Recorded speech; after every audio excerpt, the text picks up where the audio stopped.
à tous et bienvenue pour cette nouvelle émission sur GameWorld, nouvelle émission présentée par moi-même, Fredzoll. Ça me fait très plaisir d'être avec vous ce soir pour la grande première de Petits Secrets entre gamers, l'émission interview de GameWorld qui sera généralement hostée par moi-même, votre host de qualité, Fredzoll. J'espère que vous allez bien.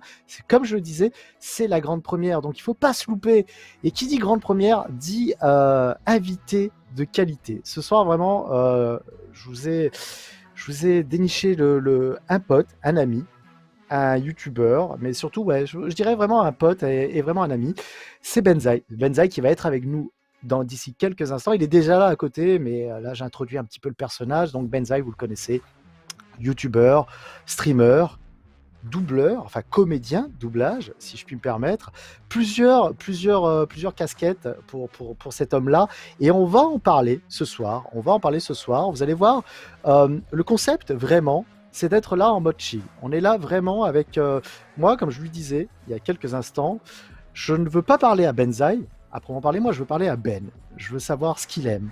Je veux savoir comment il en est venu ici, jusqu'ici maintenant, comment il était. Vous allez voir, ça, il va y avoir plein de questions. Et ce qui est le plus intéressant, bien entendu, c'est que, outre mes questions, eh bien, vous pourrez aussi poser vos questions sur le chat. Donc, il ne faut pas hésiter, surtout, n'hésitez pas. Il ne vous mangera pas, il ne va pas vous mordre, et surtout, ça lui fera grand plaisir. N'hésitez pas à balancer toutes vos questions sur le chat. Bon, d'abord, laissez-moi poser les miennes, hein, d'accord? Et ensuite, après, eh bien, on prendra quelques questions par-ci, par-là, vraiment pour les viewers qui sont venus poser leurs questions à Benzaï. Bon, sans plus tarder, messieurs, dames, il est là. Je vous demande d'accueillir comme il se doit mon invité, mon premier invité de cette première émission de Petits Secrets entre gamers, votre émission interview chill sur GameWorld, Benzaï. Ben, est-ce que tu es avec moi? Coucou. Ouais, carrément, nickel. Bah écoute, ça fait très plaisir. Quel accueil, quelle description faramineuse et mirifique. Je te remercie. En tout cas, ça fait plaisir d'être là pour Petit Secret entre gamers. Et apparemment, tu es allé fouiner un petit peu dans mes goûts et mes petits trucs du cœur. Donc ça fait toujours plaisir, bien sûr, de parler avec des gens du cœur, des trucs du cœur. Donc bien sûr que je suis là, je réponds présent et j'espère que tout le monde va bien. Eh ben, écoute, j'ai l'impression que les gens vont bien, ils sont en train de te dire bonjour sur le chat, ils vont arriver progressivement. Moi, Ben, encore une fois, je te dis, ça me fait très plaisir parce que à la base, si je reviens vers toi, c'est parce que, outre le fait que tu sois youtubeur, bah, tu es aussi un pote. Et le fait est que l'on ne se voit plus parce que malheureusement, il y a plus d'événementiel et que tu es aussi géographiquement assez loin. Et du coup, bah, moi, ça me faisait plaisir d'avoir un peu de tes nouvelles, surtout qu'il y a pas mal de choses à dire vraiment sur toi, que ce soit sur ton actualité, que ce soit sur toi et autres. Donc, encore une fois, Ben, merci beaucoup d'avoir répondu à l'appel du Gondor. Voilà, je te le dis. Ouais. Et en plus, on s'est vu, il me semble, lors de la dernière, c'était à peu près la dernière convention ever, finalement, avant la fin du monde, parce que c'était à Lyon. Toi, tu étais là pour le truc e-sport avec Zerator et tout ça, je crois. C'est ça, ouais. Et moi, j'étais à Gaming Gone, qui était la petite convention un petit peu indé, avec par contre des gros champions de Street Fighter. Et il y avait Sheshune, etc. Et puis on était avec notre bon ami Squirtune Magician, d'ailleurs avec qui eh bien, j'ai un projet, un gros projet là, qui va sortir. Alors attends, parce que j'ai vu ça. J'ai vu ça sur Twitter. Est-ce que tu vas pouvoir nous en dire un peu plus ce soir ou pas? Alors, je peux peut-être, si je peux te passer un lien, au pire, il est en non répertorié. Il y a moyen que tu le partages avec les gens. Il n'y a pas de fesses ou quoi que ce soit, c'est Twitch safe. Les gens, ça a été dévoilé récemment. Ouais. Et c'est alors mince, putain, la version que j'ai, c'est pas la vraie version finale, mais okay. Je pense qu'on peut montrer ça si tu veux. Si tu veux ambiancer les gens avec de l'inédit, c'est la prochaine grosse sortie. Ah non, je l'ai supprimé. Oh, je suis un connard. Oh non. Attends, là tu me vends du rêve. Tu viens de me vendre du rêve. J'étais chaud pour mettre ça en surprise à la fin de l'interview. Alors c'est l'ascenseur émotionnel. Je vais remédier à ce problème. Très très vite. Parce que de toute façon, on est d'accord sur la qualité. Donc normalement, il y a moyen que je l'upload le temps là qu'on parle. Et que ça se fasse tout doucement. T'inquiète, on va remédier à cela. Et donc, tout ce que je peux dire, c'est que ça s'appelle Night Corner et les gens sont globalement pas prêts. Est-ce que ça sent la synthé waves? C'est pire que ça. Parce que c'est bien pire, parce que la synthwave encore ce serait bien, mais on n'en est pas là. On est sur quelque chose de maléfique, et la Nightcore, pour ceux qui connaîtraient pas, c'était des musiques un petit peu accélérées façon Chipmunk, mais de différentes musiques, style Linkin Park en mode un peu émo gothique, et ça a ouvert tout un pan de mon imagination, bien sûr, et je me suis dit c'est pas possible, tout existe en Nightcore. Et sauf, du coup, j'ai cherché des musiques un petit peu indé, comme le remix techno des Visiteurs, c'est ok, qui n'existait pas en Nightcore. Donc j'ai appelé notre pote DJ. Je me fais agresser par des cartes postales. Notre pote DJ, Squirtle Magician, que tu connais bien. Ouais, bien sûr.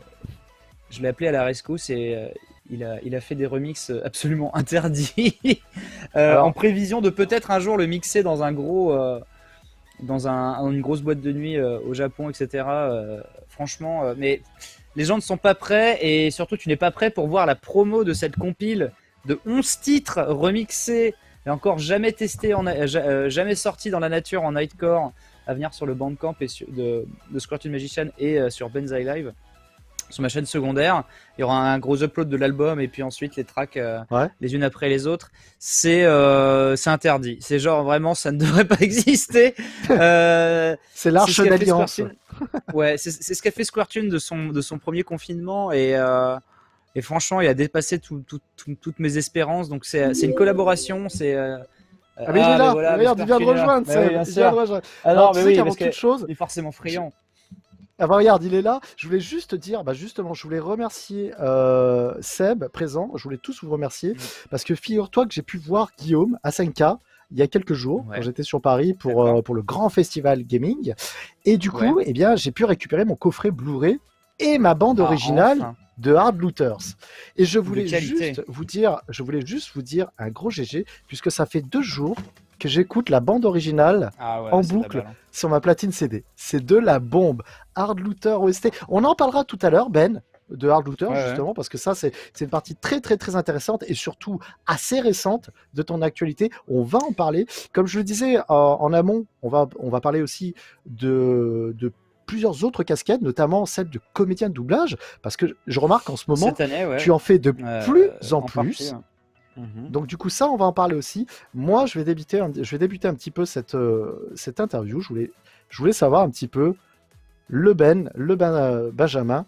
Comment il était, le Benjamin, quand il était enfant? Comment il était un petit peu? Oh là, alors déjà je te partage le lien donc de cette fameuse bande-annonce de la compile Night Corner. Donne-moi ça, on va pouvoir la mettre en plus, je pense.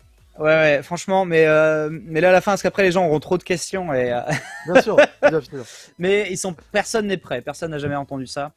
Alors, le jeune Benjamin, alors il y en a plusieurs, parce que bon, il y a vraiment plusieurs arcs, tu vois, dans cette histoire, mais on va dire que j'étais quand même plutôt j'étais déjà un petit nerd élitiste. Il fallait pas confondre, fallait pas appeler une Mega Drive une Sega, parce que sinon on pouvait confondre avec une autre.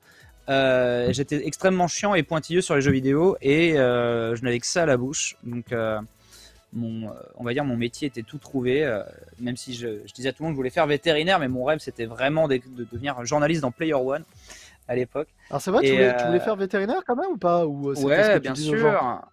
Non, j'ai vraiment, j'ai même été un petit peu assistant quand j'étais au lycée, etc. Je passais mes étés tous les matins à aller dans une clinique vétérinaire pas loin de chez mes grands-parents et tout, et ils me laissaient regarder, donner un coup de main, etc. Et j'étais fasciné. Et le baccalauréat a fait mal en termes de présélection au prépa bio, et en plus c'est vraiment dur d'être sélectionné pour entrer en école vétérinaire. Le concours est vraiment dur. Donc tant mieux finalement. Mais pour revenir au petit Ben, C'était plus ou moins H24, hein, genre en fait je choisissais mes copains par rapport à qui avait telle console ou quoi. C'était vraiment parce que si on pouvait pas parler PlayStation, Saturn, Super NES, Mega Drive, puis plus tard PS2, Dreamcast, etc. Genre de quoi on allait parler entre midi et deux, quoi. C'était une obsession, quoi. Donc finalement, je pense que vous aurez pas de mal à imaginer comment j'étais gamin. Je ressemblais à Harry Potter comme deux gouttes d'eau, avant même les films. Et je ne parlais que de jeux vidéo tout en étant extrêmement pointilleux et chiant, ce que vous n'aurez aucun mal à imaginer. Et sur le sujet. Et si voilà, le gros truc, c'est que quand j'étais au collège, j'avais un beau-père assez con et en gros, j'étais systématiquement privé de jeux vidéo dès que j'avais pas un 19, un 20, des notes cinglées. Et donc, la privation de jeux vidéo a entraîné une obsession sur les cartes Magic ou sur le dessin. Et donc, les gens savent pas beaucoup, mais j'ai pendant 10 ans vraiment tryhard le dessin de l'adolescence à jusqu'à Ça a été ma vraiment un jeune vie d'adulte. palliatif alors? Ça a été vraiment un Ouais. palliatif En pour fait, toi? il y a rien qui stimule autant que le jeu vidéo en termes d'input, etc. Quoi. J'étais un enfant euh, on va dire, hyperactif. Et il n'y a rien qui stimulait, qui pouvait autant capter mon imagination et mon œil que le jeu vidéo. Les films, je m'ennuyais très vite dès qu'il y avait trop de dialogue, ou alors même, rester sur place pendant 2 heures, c'était long. Les Mhm. séries, mais, tu vois, genre, et même les dessins animés, il fallait que je m'occupe les mains et tout. Enfin bref, comme font les gamins. Hein. Mais moi, Ouais, ça a ouais. duré jusqu'à mes. Je me suis calmé vers mes 25 ans, mais j'étais vraiment hyperactif jusqu'alors. Et, euh, et du coup, en fait, le dessin était le seul truc qui me permettait de m'occuper les doigts, le cerveau, l'imaginaire, d'écrire, de me faire mes films et tout dans ma tête. C'était le vrai palliatif. Il y avait plus que ça à foutre de toute façon, quoi. Genre, euh, quand on te dit, genre, bon, allez, t'es privé de console jusqu'aux prochaines vacances scolaires, t'imagines bien que Oui, c'est dur, ouais. quand tu Effectivement. Ouais. habites dans une zone rurale, en plus, il n'y a pas grand chose à branler, quoi. Donc Mais voilà, du donc coup, j'ai beaucoup alors, dessiné quand j'étais au collège. t'as beaucoup dessiné. C'est vrai que j'ai déjà vu des dessins, que ce soit sur des dédicaces ou autres. C'est vrai que bon, bah, tu dessines assez bien, tout du moins Je beaucoup bricole, mieux ouais. que moi, j'ai envie de te dire. Qu'est-ce qui t'a empêché, du coup, de te tourner professionnellement vers le dessin? Alors, ça se sait pas beaucoup, mais j'ai brillamment loupé le concours pour intégrer une école de dessin animé à Angoulême. D'accord, d'accord. Non, mais attends, y a pas de Euh, souci. du coup, j'ai essayé de prendre au sérieux le dessin plus au sérieux vers mes 18-19 Ouais, ans. Et, euh, et mon ex, mais qui était ma compagne à l'époque, elle tryhardait aussi ça et elle a pu rentrer à cette école-là, qui est l'EMCA, l'école des métiers du cinéma d'animation à Angoulême, qui est vraiment une d'accord. très bonne école d'animation, hein, surtout pour la zone. C'est pas centré à Paris, c'est pas un truc cinglé et tout. C'est une école publique, donc elle coûte pas cher par rapport à d'autres écoles de dessin animé qu'il peut y avoir en France, qui sont très bien. Les Gobelins, c'est génial, hein, mais il faut avoir 40 000 balles de côté, quoi, hein, et vivre à Paris. Ouais, ouais. Donc c'est pas, malheureusement, c'est pas donné à tout le monde, quoi. Angoulême, c'est beaucoup plus abordable. Et bref, et puis j'habitais à Poitiers, hein, donc c'était pas non plus très loin. Et du coup, donc moi j'ai loupé ce concours. Et du coup, mon ex, elle l'a réussi en le passant la deuxième fois. Donc D'accord. GG, ou la troisième fois peut-être. Hein. Ah non, c'est ça, oui, elle avait déjà passé en sortant du lycée, elle l'a reloupé l'année, mais elle est allée jusqu'aux oraux l'année où moi j'ai loupé, et la troisième année, elle est rentrée dedans. Euh, et du coup, moi, je suis parti sur les chemins faire prof d'anglais, comme plus de gens désormais le savent. Et donc, je me suis un petit peu résigné parce que c'est vrai que je me rendais compte que je prenais le dessin au sérieux, mais en même temps dans la mauvaise direction. Le dessin animé, ça veut pas dire être bon en dessin, ça veut dire comprendre beaucoup de choses en termes Ouais. d'énergie, d'animation, de squelette, ce que tu n'es absolument pas obligé de comprendre quand tu fais l'illustration, par exemple, ou du comic book. Même s'il y a des transfuges, hein, bien sûr, mais c'est pas les mêmes talents, c'est pas les mêmes skills, c'est pas les, tu vois, il y a pas les mêmes, y a pas tout, t'as moins besoin d'une formation très typée cinéma ou d'une culture d'analyse cinématographique quand tu fais d'illustration, contrairement à l'animation. C'est pas juste des dessins qui bougent, c'est justement du mouvement, du cadrage, du découpage, du storyboarding, etc. C'est plein d'autres choses. C'est super fascinant d'ailleurs. Mais donc voilà, donc j'ai un peu laissé de côté le dessin vers mes 18, 19, 20 ans, quoi. Alors, tu sais que c'est marrant parce que justement, je reviens un petit peu au dessin. Moi, je t'ai demandé en amont, je t'avais demandé tes goûts. Donc, je t'ai posé plusieurs questions. On verra ça au fur et à mesure de l'émission, que ce soit en ciné, musique et autres. Et justement, je t'ai demandé un animé. Et j'ai été surpris. Alors, je sais pas, j'étais à moitié surpris, Ben. J'étais à moitié surpris. Et du coup, je me rends compte que tu dois bien aimer le studio de la TMS. Parce que tu m'as sorti, alors quand je t'ai posé la question quel est ton animé préféré, je me suis dit va quand même aller vers des animés qui sont peut-être un peu plus récents. Et toi, alors du coup, tu m'as dit Rémi sans famille.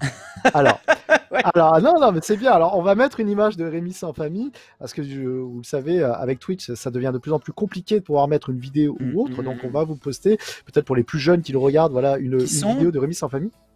Qui sont, et il faut le savoir, tous en HD sur la chaîne officielle de TMS, en français. Tu peux regarder les 51 épisodes en français sur la playlist, sur YouTube. Il n'y a rien, il n'y a pas d'embrouille. Alors moi, maintenant, cette question, elle va être très simple. Pourquoi Rémi sans famille? Alors je sais que ça devient du masochisme, parce qu'on va pas se mentir, on a tous pleuré devant ce dessin animé quand même. Ouais. Tiré d'un roman français, d'ailleurs. Français, d'Hector Malot. Ouais. Comme ils en faisaient beaucoup à l'époque. À l'époque, les Japonais faisaient beaucoup d'animés tirés de romans, qu'ils soient français ou étrangers. En tout cas, ils le faisaient pas mal. Pourquoi Rémi sans famille, Ben? En fait, il y a pas longtemps, là, justement, là, avec ce deuxième confinement, je me suis replongé dedans. Parce que je les possède en DVD. Et quand je les ai achetés en DVD, je les ai marathonnés. Et j'ai pris une claque monumentale parce que c'était la première fois que vraiment je regardais religieusement Rémi. Tu vois, vraiment, là, il y a tous les épisodes, un par un, etc. Il manque rien, tu vois, dans mon cerveau, genre le cheminement de Rémi, il manque rien au feuilleton, quoi. Et ensuite, je me renseigne sur l'année dans laquelle ça a été produit. Ça a été produit en 77.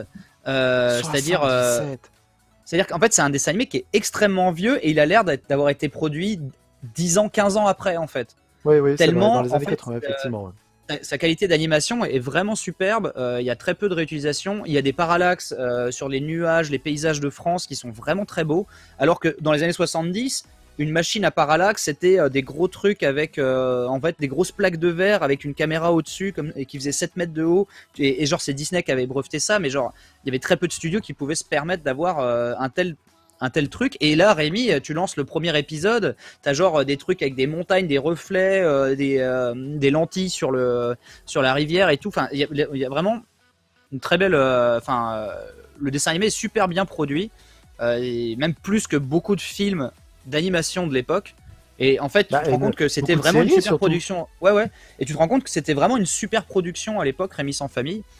Au-delà du fait que c'est une histoire, alors on retient forcément le pathos, etc., l'écriture, mais le chara design est vraiment superbe, les musiques sont très très belles.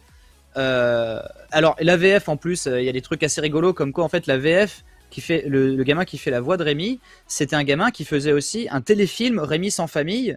Et du coup en fait il a rejoué toutes les scènes en double, le pauvre gamin. Parce que on lui a fait faire ça 2 fois, le pauvre. Ouais, et d'ailleurs, cette grande saga qui a été apparemment un certain big deal en France, moi j'étais pas né, hein, c'était 10 ans avant ma naissance. Hein. En fait, cette grande saga est disponible sur la chaîne YouTube de Lina. Donc vous pouvez mater Rémi sans famille, old school, la version qui a 45 ans, sur YouTube, tranquillement, gratuitement, légalement. Et puis il y a eu un nouveau film avec Daniel Auteuil et tout. Et maintenant, je suis chaud pour le mater parce que je viens de revoir la série, le manga, quoi. Ouais. Mais donc, ça pour dire que il me semble qu'il y a une vieille série, non? Ben c'était un vieux feuilleton. C'est ça, mais en live. Vieux feuilleton. Oui, c'est ça. Oui, bien sûr. C'est ça. Et du coup, c'est le même gamin. Le gamin a la même voix que dans le dessin animé, du coup, parce que c'est le même gamin qui fait la voix. Tu vois, c'est marrant. Et en fait, c'est ouf de voir un dessin animé qui a 43 ans, qui est si bien produit, qui est encore très beau, surtout que là il est disponible en HD gratuitement, dans lesquels ils vont à Bordeaux, à Bergerac, à Paris, à merde, je sais plus, genre à Perros-Guirec, enfin genre c'est vraiment, c'est vraiment trop bizarre. Et d'ailleurs, en fait, ce qui est drôle, c'est qu'en référence, et je l'ai tweeté il y a pas longtemps. Quand Rémi regarde une carte pour se diriger, alors que l'action se passe en 1850 ou 70, oui, c'est une donc carte vraiment au 19e siècle, c'est une carte en fait. routière, c'est une carte bison futé avec les aéroports et tout, tu vois. Et il est là, ah oui, mais attends, mais là il faut qu'on aille à Bordeaux et en fait, ouais, c'est super drôle. Gaulle, regarde. C'est ça, ouais, tu vois les autoroutes, c'est un peu con, mais mais au-delà de ça, c'est vraiment un super. Le dessin animé est super bien écrit, l'ambiance est ultra pesante. Alors certes, il y a de la mort et tout, mais il y a une espèce de dignité humaine qui est super présente. Et quand même, hein. c'est ça, ouais. Et c'est super bien écrit. Ils ont des grosses couilles de ce qu'ils montrent dedans. Tu en parles termes de Vitalis, là oui, notamment, mais en termes d'écriture, en fait, tout simplement. Tu vois, genre, je l'ai revu il y a 5 ans. Et là, de le revoir récemment, il y a des trucs, j'avais pas la garde, j'étais pas prêt. En fait, il y a un truc que j'avais occulté et que je spoilerai pas. Mais genre, le dernier épisode, il est si beau que vraiment, j'en pouvais plus, quoi. Et du coup, pour ceux qui aiment tous les animés qui en font des caisses au niveau du pathos, que ce soit même des trucs plus vénères, tu vois, comme Ken le Survivant, etc., mais qui est jamais plus poignant que quand vraiment c'est les déchirures entre frères, entre familles, entre le décès, faire le deuil d'un personnage culte qui est mort, etc. Rémi sans famille, c'est ça, sauce 10 000, avec toujours, avec en plus, des gamins qui ont vraiment rien pour eux, quoi. Et c'est vraiment un très très bel animé et en plus que n'importe qui peut regarder, quoi. Tu peux montrer ça à une daronne et tout. Y a pas, faut pas se mettre en tête. Voilà, ils envoient des pouvoirs magiques ou genre ah oui mais tu comprends en fait les Pokémon ils rentrent dans une boule. Etc. Non, Famille sans famille, c'est la France du 19e siècle. C'est super bien documenté. Franchement, pour un truc. Quand tu sais que, genre, dans les années 80-90, dès qu'un manga voulait se passer en France, c'était genre la Tour Eiffel, l'Arc de Triomphe, tout à côté, tu sais, genre, on en a rien à foutre, en gros, quoi. Là, c'est vraiment super chouette, quoi. C'est genre, t'as vraiment, enfin, moi qui habite à Bordeaux, t'as vraiment les quais de la Garonne, t'as un système d'écluses. Quand il va dans les corons, il faut savoir que Rémi, il y a un arc où Rémi est mineur. Et forcément se fait surprendre par une inondation souterraine et du coup passe une semaine dans le noir à nager dans de l'eau glacée pour essayer de survivre. Tu sais que c'est marrant ce que tu dis, Ben, parce que je me rends compte qu'en fait finalement à l'époque les chaînes françaises achètent des catalogues de dessins animés, des dessins animés qui ne sont pas nécessairement pour les enfants, parce que tu vois le truc c'est que Rémi sans famille, moi je suis totalement d'accord avec toi quand tu dis voilà moi c'est très adulte. En fait le truc c'est que super poignant. Vous aimez Game of Thrones parce qu'il y a plein de personnages qui meurent. Ne regardez pas Rémi sans famille. Je vous le dis parce que c'est exactement la même chose. Et tu vois, c'est un truc de fou quand tu dis 1977 parce que je suis totalement d'accord avec toi. À l'époque, la TMS, c'est des fous. Je sais pas si Versailles Nobara c'est la TMS aussi ou pas. Il me semble. Ouais. Parce que tu vois, c'est exactement les salles. Tu disais les parallaxes, tout ça, c'est exactement la même chose. Et en fait, c'est pareil. C'est ces styles de dessin animé à l'époque qu'on a eu qui étaient pas shonen du tout, finalement. Et qui étaient peut-être pour un public qui était un peu plus adolescent. Alors que nous, on les a connus dans des émissions genre Récréa 2, des conneries comme ça. Et le pire, c'est que, en fait, je me rends compte que ça nous a pas tant traumatisé et ça nous a fait découvrir aussi des chefs-d'œuvre de la littérature FR et autres, et ça c'est assez cool, quoi. En fait, c'est ça qui est drôle, c'est que par exemple, tu vois, notre génération connaît plus Tom Sawyer l'animé que le bouquin de Mark Twain.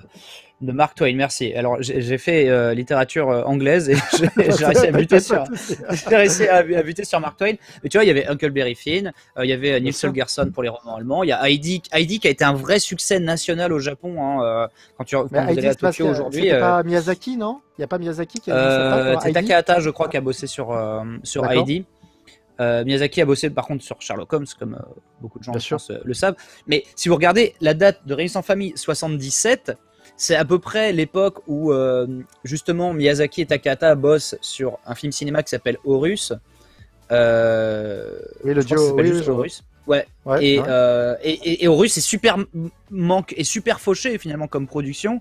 Ça bouge pas très bien. Il y a beaucoup de plans très fixes, etc. pour éluder plein de choses. Et c'est là que tu te rends compte, en fait, le fric qu'a dû coûter Rémi en termes de production, c'est vraiment pharaonique, quoi.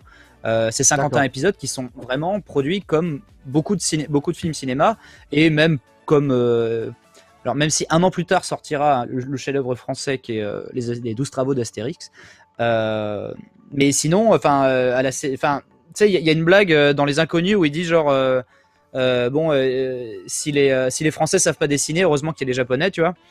Et Ouais. c'est vrai que les séries d'animation de l'époque, franco-françaises ou même jusque dans les années 80, dès que c'était produit chez les studios IDDH France, c'était Ouais, ça faisait mal. beaucoup moins bien quand même, hein. Ça faisait mal, hein. Ouais, Enfin, surtout quand t'as Rémi sans famille qui a 10 ans derrière et que nous on te sort les pires épisodes des Tortues Ninja, quoi.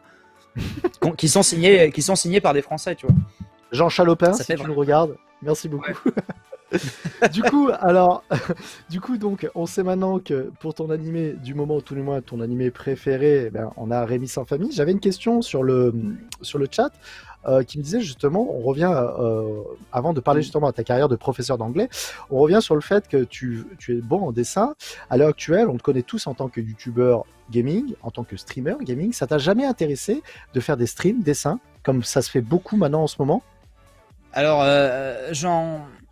je me questionne souvent sur le fait de peut-être regribouiller, déjà, ne serait-ce que pour moi-même, Ouais, mais j'ai cette maladie du youtubeur touche à tout qui se dit genre, mais attends, si je me remets au dessin sérieusement, il faut tout de suite que je vois chez qui je peux l'éditer, qui sait comment je transforme ça en franchise pour rentabiliser ce temps perdu à dessiner pour me détendre à la base. Et après, du coup, tu restresses. Alors ouais, que ouais. il faudrait que je me chill et justement, je pense que avant que je m'y mette, il faudrait déjà que je retrouve une certaine confiance dans mon niveau de dessin et un rythme où je dessine pour moi-même, je gribouille, etc. C'est là que j'adorais gribouiller sur la 3DS et la DS Lite, qui avait le fameux logiciel d'animation, mince, tu sais, Flipnote là. Ouais, ouais. Et Flipnote est un super petit programme de dessin pour gribouiller avec un système de pelure d'oignon pour faire des animations, mais déjà rien que gribouiller c'était assez marrant dessus. Et d'ailleurs, sur mon DeviantArt, il y a encore des dessins qui n'ont pas 5 ans faits sur Flipnote en fait. J'ai fait les Tortues Ninja qui devraient te plaire d'ailleurs. Ah bah écoute, Et en vrai, envoies, c'est un vrai truc, il faut que c'est je un vrai mate. délire. C'est un vrai D'accord. délire. Et du coup, là, il faudrait déjà que je reprenne le dessin pour moi. Et ensuite, mais le truc, c'est que je côtoie tellement d'artistes géniaux. Ouais. Là récemment, j'ai écrit pour quelqu'un qui s'appelle Joël Jurion, qui est le Bien dessinateur de sûr que je Clos. connais bien Joël Si Jurion. les gens connaissent, ouais, voilà. Et du coup, écrire pour Joël Jurion, t'as l'impression que le mec, genre, tu dis vaguement deux trois persos, il te les dessine parfaitement bien et tout, et tu pourras jamais faire mieux. Et tu fais genre, ah, bon, mais pourquoi Du je coup, vais m'y mettre? C'est plus facile. t'as dessiné une BD ou Non, j'ai écrit des pages de BD D'accord. pour dépanner Joël et derrière va peut-être y avoir des trucs Non, encore plus importants n'en en dis pas collaboration. plus, mais c'est une bonne news. En tout cas, je suis assez content parce que j'adore le style de dessin de Ah, il est Joël trop Jurion fort. que j'avais En rencontré France, à, c'est un bourrin. je l'avais rencontré, j'ai eu la chance de le rencontrer à Lyon lors du Lyon Cool. Game Show. Et il Ouais, était très très très sympathique et j'ai des artbooks aussi de lui à la maison. il est Ben, super fort. Mm. dis-moi, tout à l'heure tu parlais des guerres des consoles. Tu sais, ah, moi je suis comme ça, Ouais, je suis puriste. Tu vois, Sega, Mega Drive, c'est la toute ma vie. Nintendo, c'est Super NES, tout ça. Et pourtant, c'est marrant parce que quand je t'ai demandé ton jeu préféré, tu m'as dit Solstice sur NES. Ouais, Comment bien sûr. alors moi, ce que je veux Ah, savoir, merde, je serais alors pas là. Si tu veux l'avoir. du coup, c'est assez intéressant. Alors voilà, ça c'est la jaquette de Solstice. Alors petite info, vous Ah, tu savez vas là. il y a une suite sur SNES qui s'appelle Equinox. Voilà. Equinox, ouais. Et donc Qui au Solstice. Japon Alors s'appelle pourquoi? qui au Japon s'appelle Solstice 2 d'ailleurs. Comme C'est si vrai? tu sais c'est super logique Solstice Equinox et en plus t'as pas besoin de te dire genre OK, c'est la suite d'un autre jeu donc peut-être qu'il me faut que je connaisse et tout. Non, Ouais, ouais, oui, c'est non, limpide, tu vois. Et au Japon, ils ont fait Solstice 2. Alors du coup, Ce qui est très con. pourquoi Solstice? Alors c'est un bon jeu, d'accord? C'est un jeu qui a un gameplay très particulier. Voilà, Solstice, regardez-moi ça. Alors, c'est un jeu qui a un gameplay très particulier. Alors, déjà, est-ce que Ouais. tu peux nous dire pourquoi Solstice? C'est ton premier jeu sur NES? C'est ta première expérience de jeu En vidéo? fait, C'est drôle, c'est un peu mon Dark Souls à moi, si tu veux, Solstice, parce que alors moi j'ai eu la NES très tôt, parce que j'avais un grand frère qui avait 4 ans de plus que moi, donc il y a eu la NES très tôt à la maison par rapport à mon âge, avec le bundle Tortue Ninja, bien sûr, qu'un peu, j'ai l'impression tout le monde a eu, ou du moins tout le monde a eu Tortue Ninja, mais en fait le truc c'est que Tortue Ninja, comme c'est pas un jeu qui est si incroyable, tu te dis mais quelqu'un qui a eu le bundle avec Mario, pourquoi il aurait acheté Tortue Ninja à part, tu vois? Genre moi, Tortue Ninja, c'est le jeu de base auquel je voulais même pas jouer, tu vois. Enfin, c'est vraiment quand je voulais rien jouer à rien d'autre. Mais bref. Et du coup, sachant que Tortue Ninja, je l'avais déjà sur Atari ST, en fait, chez mon père, qui avait un Atari ST, et il y a un Tortue Ninja il y a le même jeu sur Atari ST, avec plus de couleurs, mais il est moins jouable que sur NES. Enfin bref. Mais du coup, quand même, voilà, j'ai eu la NES avec le pack Tortue Ninja. Et très vite, en plus, j'avais réussi. Je sais plus comment j'avais négocié ça, parce que j'étais quand même très jeune, mais j'avais la NES dans ma chambre, alors que j'étais vraiment un marmot, quoi. Et Ouais. avec Mario Bros 3, avec Double Dragon 2, parmi les meilleurs jeux, tu vois, Gargoyle's Quest 2. J'ai eu les Zelda très tardivement. J'ai eu les Zelda très tardivement parce que je les avais échangés avec d'autres jeux que j'avais eu avant. Mais voilà, dans les jeux de l'époque, il y a eu un jour, les grands-parents se sont chauffés, ils ont acheté Probotector et Mega Man 2 en même temps. Ouf, Donc, deux hits en puissance. quand tu ramènes ça à la maison, enfin genre c'est bon, ta vie est terminée quoi. Je me souviens que ma mère avait racheté un Castlevania et un Tiger Ellie à un ami, à des amis à elle. Donc tu vois, enfin, franchement sur NES on avait des bons jeux, hein, je vais pas te le cacher, on s'était bien mis. Et un jour, on avait le droit d'acheter un jeu, on avait le droit de choisir un jeu pas trop cher dans les rayons à l'époque où Géant s'appelait Rally. Donc parce que c'était plus les hypermarchés Géants, c'était les hypermarchés Rally, du moins. Ouais, bien sûr. À Et l'époque, du coup, moi, c'était Mammouth et Continent, donc je sais ce que c'est. Ouais, et Continent, ouais, c'est ça. Et du coup, dans un rallye, on voit cette jaquette, justement, c'est pour ça que c'est cool que tu l'aies montré. On voit cette jaquette super badass de Solstice. On se dit, waouh, c'est quoi ce délire? Ça a l'air surpuissant, le mec, il a l'air de n'en avoir rien à foutre. Tu vois, genre, c'est la violence. Pour moi, c'était une des plus belles. Enfin, c'était magnifique, quoi. Et du coup, notre mère, elle l'a pris, elle a regardé derrière, elle a fait, mais ça a l'air bien ce jeu. Et elle a pas pipé, tu vois, elle l'a acheté tout de suite. Et j'aurais dû me méfier. Et parce que du coup, en fait, elle, vu qu'elle savait lire, parce que moi, je rappelle, j'ai pas 5 ans. Hein, en fait, derrière, il y a écrit genre des énigmes, de la réflexion, tu vois, genre des heures de. Apprendre.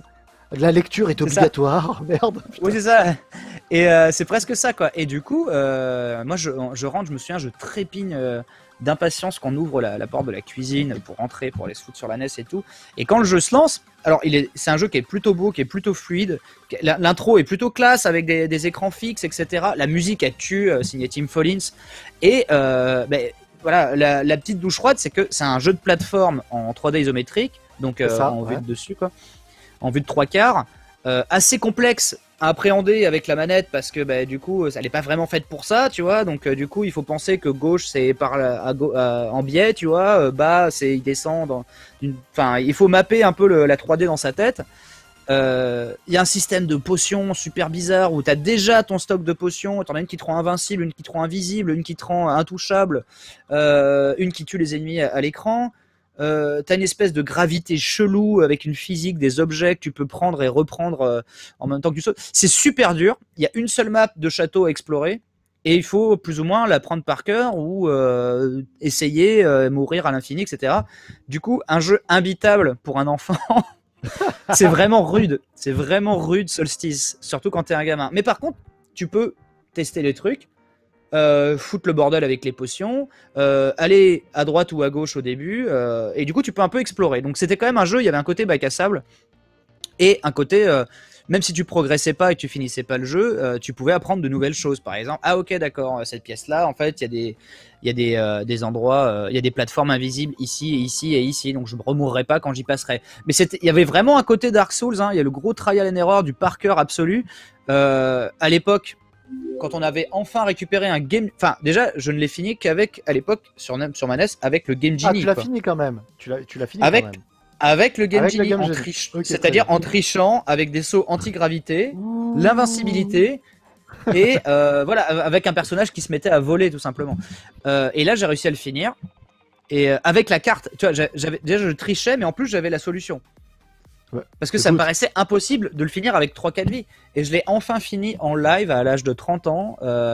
C'est sur et une alors, de mes VOD. ça a été quoi cette expérience alors? Franchement, et le pire c'est que à l'époque c'était une espèce de radio libre où les gens me parlaient pendant que je jouais, je me concentrais sur autre chose pour faire du visuel. Et en fait je me rendais pas compte que j'étais en train de finir Solstice devant les yeux. Et à un moment j'ai fait fermez tous vos gueules.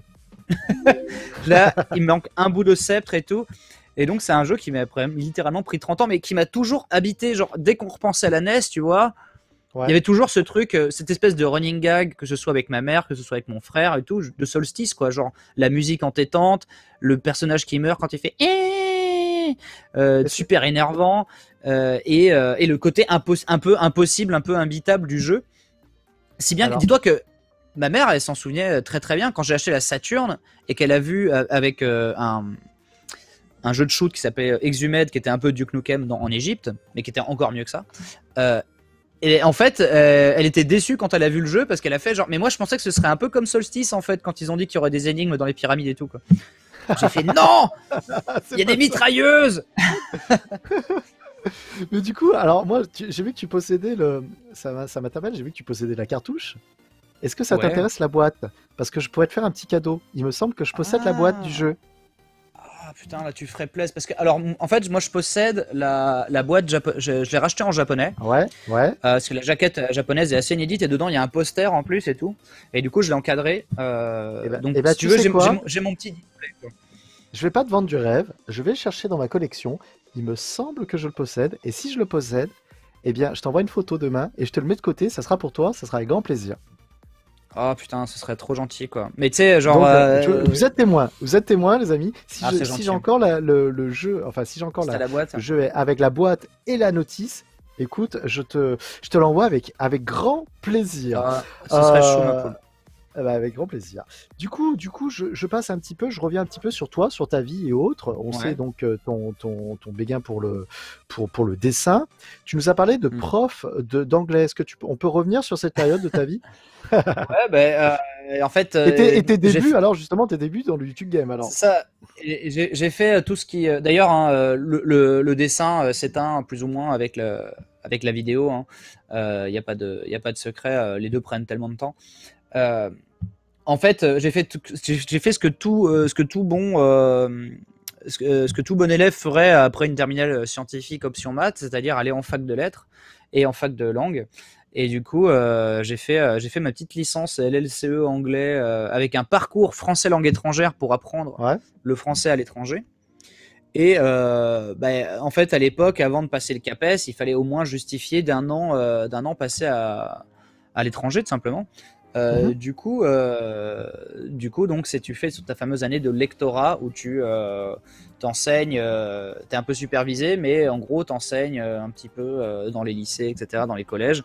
Moi, j'avais de la chance d'être dans un espèce de lycée en Angleterre où il y avait, j'enseignais à tous les niveaux, quoi. J'avais aussi bien des maternelles que des élèves de CP, que des CM1. Que l'équivalent anglais de 6e, 5e, 4e jusqu'en terminale. Et vraiment, j'avais 15 heures de cours par semaine, je crois, et en gros, c'était toujours un niveau différent, quoi. Donc ça, c'était super cool. Et ça m'a fait très plaisir. Et du coup, en fait, et c'est cette année-là, non seulement que en fait j'explosais sur les internets, on va dire, parce qu'on est en 2008, donc c'est l'année où vraiment je crée ma chaîne YouTube. Enfin, j'avais déjà ma chaîne YouTube parce que on avait fait un petit court-métrage en 2007 pour rigoler, mais c'est là où je fais vraiment le Benzaï qui parle de rétro gaming en anglais pour être sur des sites anglais, That Guy with the Glasses, Screw Attack, l'Angry Video Game Nerd, le Nostalgia Critique, toute la sauce donc du milieu des années 2000, on va dire, ou fin 2000 plutôt, dans ça a marché au niveau rétro gaming, nostalgie, ça a marché quasiment de suite, d'ailleurs avec un test de Solstice. Bravo. Bravo, parce on que revient. voilà, c'est ça. Et mon concept, c'était de parler de jeux comme le Angry Video Game Nerd, donc qui a inspiré le joueur du grenier pour ceux qui ne sauraient pas encore. Faisait des tests, c'était une révélation pour moi, hein, le mec qui teste un truc avec du montage et tout, il montre un jeunesse que tout le monde connaît, il le défonce, ça fait plaisir, et je suis hilar devant, et je me dis mais moi j'aimerais montrer des jeux qui sont bien. Donc je m'y attelle et en plus j'étais à fond dans l'émulation, etc. Donc et comment ça me fascine de pouvoir capturer des images de jeux, de les montrer derrière et en plus parler par-dessus, alors là c'est la folie. Et donc je propose sur les blogs dans Screw Attack qui était le site de l'Angry Video Game Nerd un test de Solstice bricolé en une journée, et ce test devient la vidéo communautaire de la semaine, le highlight si tu veux de ce que les gens ont posté dans la semaine sur ces trucs là. Donc elle est vachement mise en avant sur le site, donc je passe je passe de 100 vues à 30 000 vues du jour au lendemain. Mais vraiment du jour au lendemain, quoi. C'est vraiment, je me suis levé un matin et il y avait 30 000 vues sur la vidéo de test de Solstice, tu vois. Alors que je me butais tous les jours de la semaine à bricoler une vidéo. C'était l'été avant de partir en Angleterre, quoi. Et donc cet été-là, beaucoup de choses se sont jouées justement parce que après cette vidéo de Solstice, j'en ai fait une sur Jim Power qui s'est retrouvée sur le site du Nostalgia Critique, et j'en ai fait une sur Toki qui s'est retrouvée sur RetroWare TV.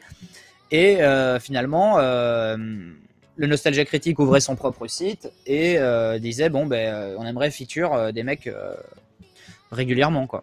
Donc j'ai fait, moi je suis chaud de ouf et tout, je vais faire des vidéos tout le temps, et donc c'est comme ça qu'est venu que c'est devenu en fait un petit peu ma fenêtre en mode genre hey, mais attends, il y a peut-être moyen que ça devienne plus big que prévu, quoi, tout en allant en Angleterre faire le prof, tu vois. Bien sûr. Et donc du coup, toute cette année de lectorat en Angleterre, c'est là où j'ai développé ma marque, mes trucs. C'est la sortie de Street Fighter 4. Du coup, j'achète une perruque d'Halloween pour parler du fameux pad 6 boutons qui était sorti chez Mad Catz, et ça devient le Hard Corner. Et on est en début 2019, quoi. Début 2009. Ouais. Oh là là. Et je demande. C'est ça, et je demande par exemple au proviseur du lycée où j'enseignais si je peux aller à Chicago tourner une super vidéo avec des gens que je connais pas, quoi. Et il m'a donné ma semaine de congé pour que je puisse aller faire le featuring Nostalgia Critique à VGN pour les 1 an du site Nostalgia Critique, etc. Et du coup, là, il y avait le côté galvanisant en mode genre bon, là je pense que c'est ça qui est prévu pour la suite, tu vois. Mais du coup, pourquoi avoir arrêté les vidéos en anglais? Tu avais envie de toucher le public français? Pourquoi tu as arrêté ces vidéos en anglais? Alors 2011, ça a été une année rappel, je commence en 2008 à faire des vidéos quasiment tous les jours, toutes les semaines. Toutes les semaines, il y a une vidéo qui sort, voire 2. Parce que voilà, je suis fou. Maintenant, ça me paraît genre what the fuck, mais bref. Et il n'y avait pas encore le streaming et tout, hein. Et du coup, arrivé en 2011, je sens que tous les ans, on retourne aux États-Unis, on fait un super crossover qui prend, la vidéo finit par durer 3 heures, ça n'a plus vraiment de sens. Il y a une communauté, genre maintenant on est 50 sur le site, donc ça fait 50 créateurs. Au bout d'un moment, enfin ça n'a plus, le truc ressemble plus vraiment à quelque chose de cohérent, tu vois. Tout le monde veut avoir sa voix alors que le site est tout petit, quoi. Et YouTube rémunère pas beaucoup, ou alors take down vite au niveau des copyrights. Donc c'est compliqué. Il y a les mecs qui marchaient le mieux, c'était les gars qui avaient leur propre site finalement à côté, comme The Spoony One ou un mec qui s'appelait Cinema Snob. Et donc entre temps, moi, pour tester un petit peu l'eau, je vois qu'il y a 88 miles à l'heure, 36-15 Usul, le joueur du grenier sur Dailymotion. La communauté rétro, la communauté du rétro qui commence à arriver en France. Ouais. Et du coup, je fais bête. Attends, moi, je me suis fait chier à mettre des sous-titres français sur pas mal de mes vidéos. Je vais les mettre sur Dailymotion. Et peut-être, et même, je vais en tourner d'autres en français pour prendre la température. Parce qu'en fait, entre-temps, il y a eu des concepts en français qui sont jamais sortis et que je peux mettre là sur Dailymotion en attendant. Notamment des trucs quand je bossais chez Digital Games, qui était un site de jeux vidéo qui était petit, mais voilà, qui m'avait fait confiance sur pas mal de choses, donc avec lequel j'étais content de travailler. et qui avait refusé de produire Hard Corner au profit d'un truc qui s'appelait Level Crew avec Norman et Hugo tout seul. Oh, bien, attendez, j'en apprends tous les jours, les gars, là. Ok, d'accord, très bien. Que j'ai croisé du coup au festival du jeu vidéo quand moi j'étais un petit peu le stagiaire Digital Games, et eux ils étaient là avec leur caméra à faire leur truc de d'habitude, quoi, mais pour Level Crew, parce qu'ils étaient produits donc par Alert Orange à l'époque, qui était une agence de com qui avait un peu parié sur eux, quoi. Donc c'est un truc de dinosaure, hein. Et du coup donc 2011, si tu veux, j'ai l'impression que genre ma place sur le site, elle est un petit peu genre tu passes inaperçu quand il y a tous les jours maintenant, il y avait 10 vidéos à regarder sur ce site en feature, et des fois le site buguait, et donc le lendemain c'était les 10 autres, et tant pis si ta vidéo avait été invisibilisée, tu vois. Donc c'était un peu crève-cœur, sachant qu'on gagnait de l'argent que sur le nombre de vues qu'on faisait, même malgré le site, tu vois. On n'était pas salarié, on n'avait pas de dividendes, on n'avait rien du tout, aucune garantie. C'était très bizarre d'ailleurs, et c'est pour ça que ça a un peu explosé depuis ce site-là.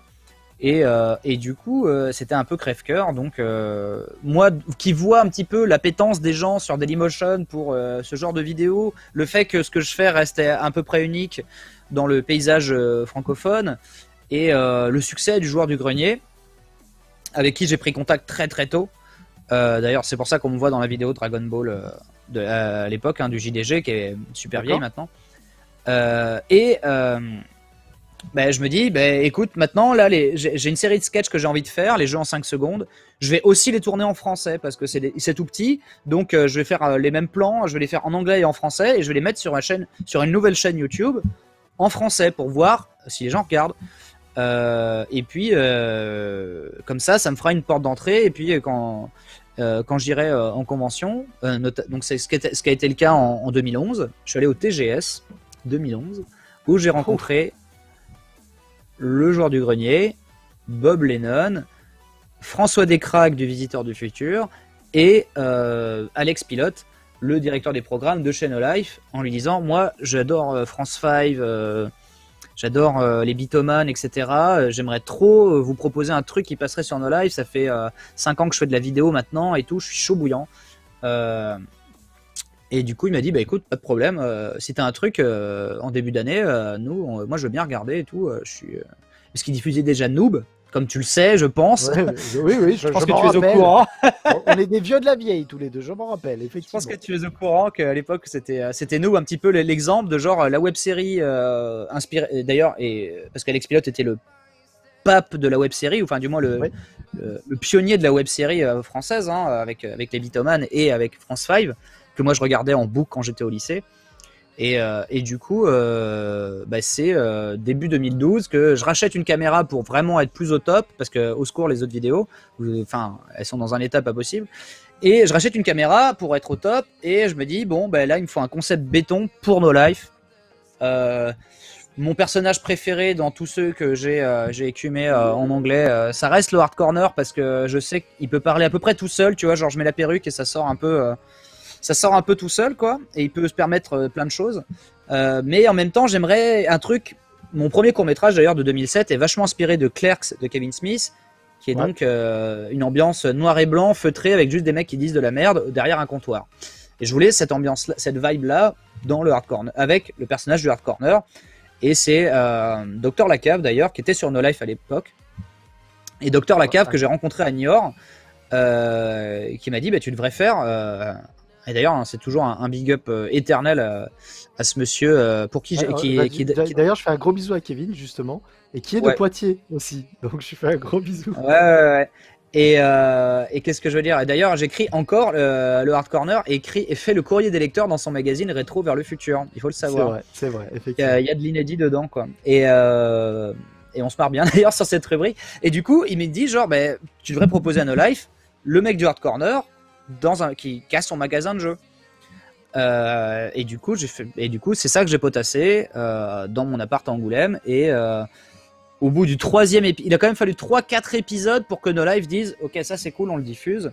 Donc du coup, les 2-3 premiers sont techniquement pas de l'ère No Life, mais après, à partir du troisième, et vraiment, et encore merci à Alex Pilote parce qu'il me donnait des retours tellement utile sur les premiers et tout, genre là les 180 degrés t'as pas respecté, là c'est dommage, le son il est comme si, là l'image elle est comme ça, il y a encore trop d'écho, nanana, et vraiment j'essayais d'améliorer à chaque cassette quoi.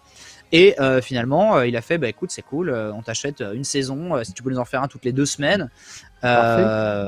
Et dès 2012, c'était Japan Expo sur le stand No Life, où je rencontre des gens terribles comme Dam Dam, qui regardaient souvent mes vidéos anglaises et qui étaient contents de me voir arriver en France.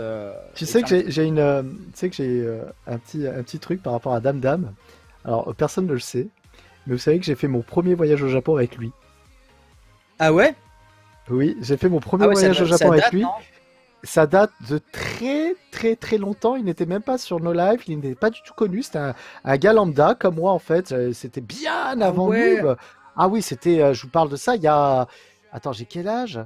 Ouais, j'ai 40 ans. Donc ça remonte à 15 ans à peu près. Un truc comme ça. À l'époque cosplay quoi. Ah oui, totalement. Donc et je crois que j'ai encore des photos du voyage où il est là. Ah ouais. Enfin, où elle est là, pardon. Et du coup, c'est où elle est là. Et du coup, franchement, c'est assez fou. C'est assez fou. Et bah, du coup, on lui fait un gros bisou, Dam Dam. Bah ouais, carrément. Mais le monde est vraiment petit, ouais. Ah oui, non, alors là, c'était vraiment petit. Hein. Là, vraiment, il y a aucun souci là-dessus. Du coup, est-ce que Ben, tu penses que No Life a quand même joué un rôle important dans la visibilité du Hard Corner, ou est-ce que tu penses que le Hard Corner aurait explosé quand même sans l'aide de No Life, entre guillemets? En fait, le truc c'est que il y a pas l'un sans l'autre en vrai, parce que je compte pas le nombre de gens qui me disent moi j'ai découvert sur No Life et ensuite je suis allé voir sur YouTube, mais en même temps le Hard Corner n'aurait pas du tout la même gueule sans l'input de Alex Pilote sans ses conseils avisés sur la formule, sur le rythme, sans le mixage sonore de Mathilde à l'époque sur No Life. Et c'est eux qui ont techniquement coproduit le film en m'offrant le mixage sonore du film qui m'aurait coûté le prix du film en fait, le prix de la production que j'avais quoi. Ils ont fourni, ils l'ont diffusé et ils l'ont à la télé et ils l'ont mixé, ce qui est génial. Franchement, genre, j'avais pas les moyens ni les contacts de faire mixer mon film gratuitement. Ils ont été d'une grande aide, effectivement. Ouais. Donc en fait, il y a pas vraiment l'un sans l'autre, et No Life fait partie de l'histoire de Hard Corner autant que et Hard Corner fait partie un petit peu du cheminement de No Life, parce que ça a été quand même sur la grille des programmes pendant 2-3 ans, sur une histoire de 11 ans. Donc voilà. Je pense que, alors voilà, le truc, après, si tu veux, il y avait déjà une audience pour Hard Corner. Si on veut vraiment parler chiffres, etc. Oui, ma visibilité sur Internet, elle était en grande partie due à notamment Bob Lennon, le joueur du grenier et tout, qui le mettait en avant quand c'est sorti, parce qu'ils étaient fans de mon travail anglais. Et si tu veux, en fait, en termes de vues, j'avais déjà une visibilité quasiment équivalente au nombre de gens qui regardaient No Life à l'époque, en direct.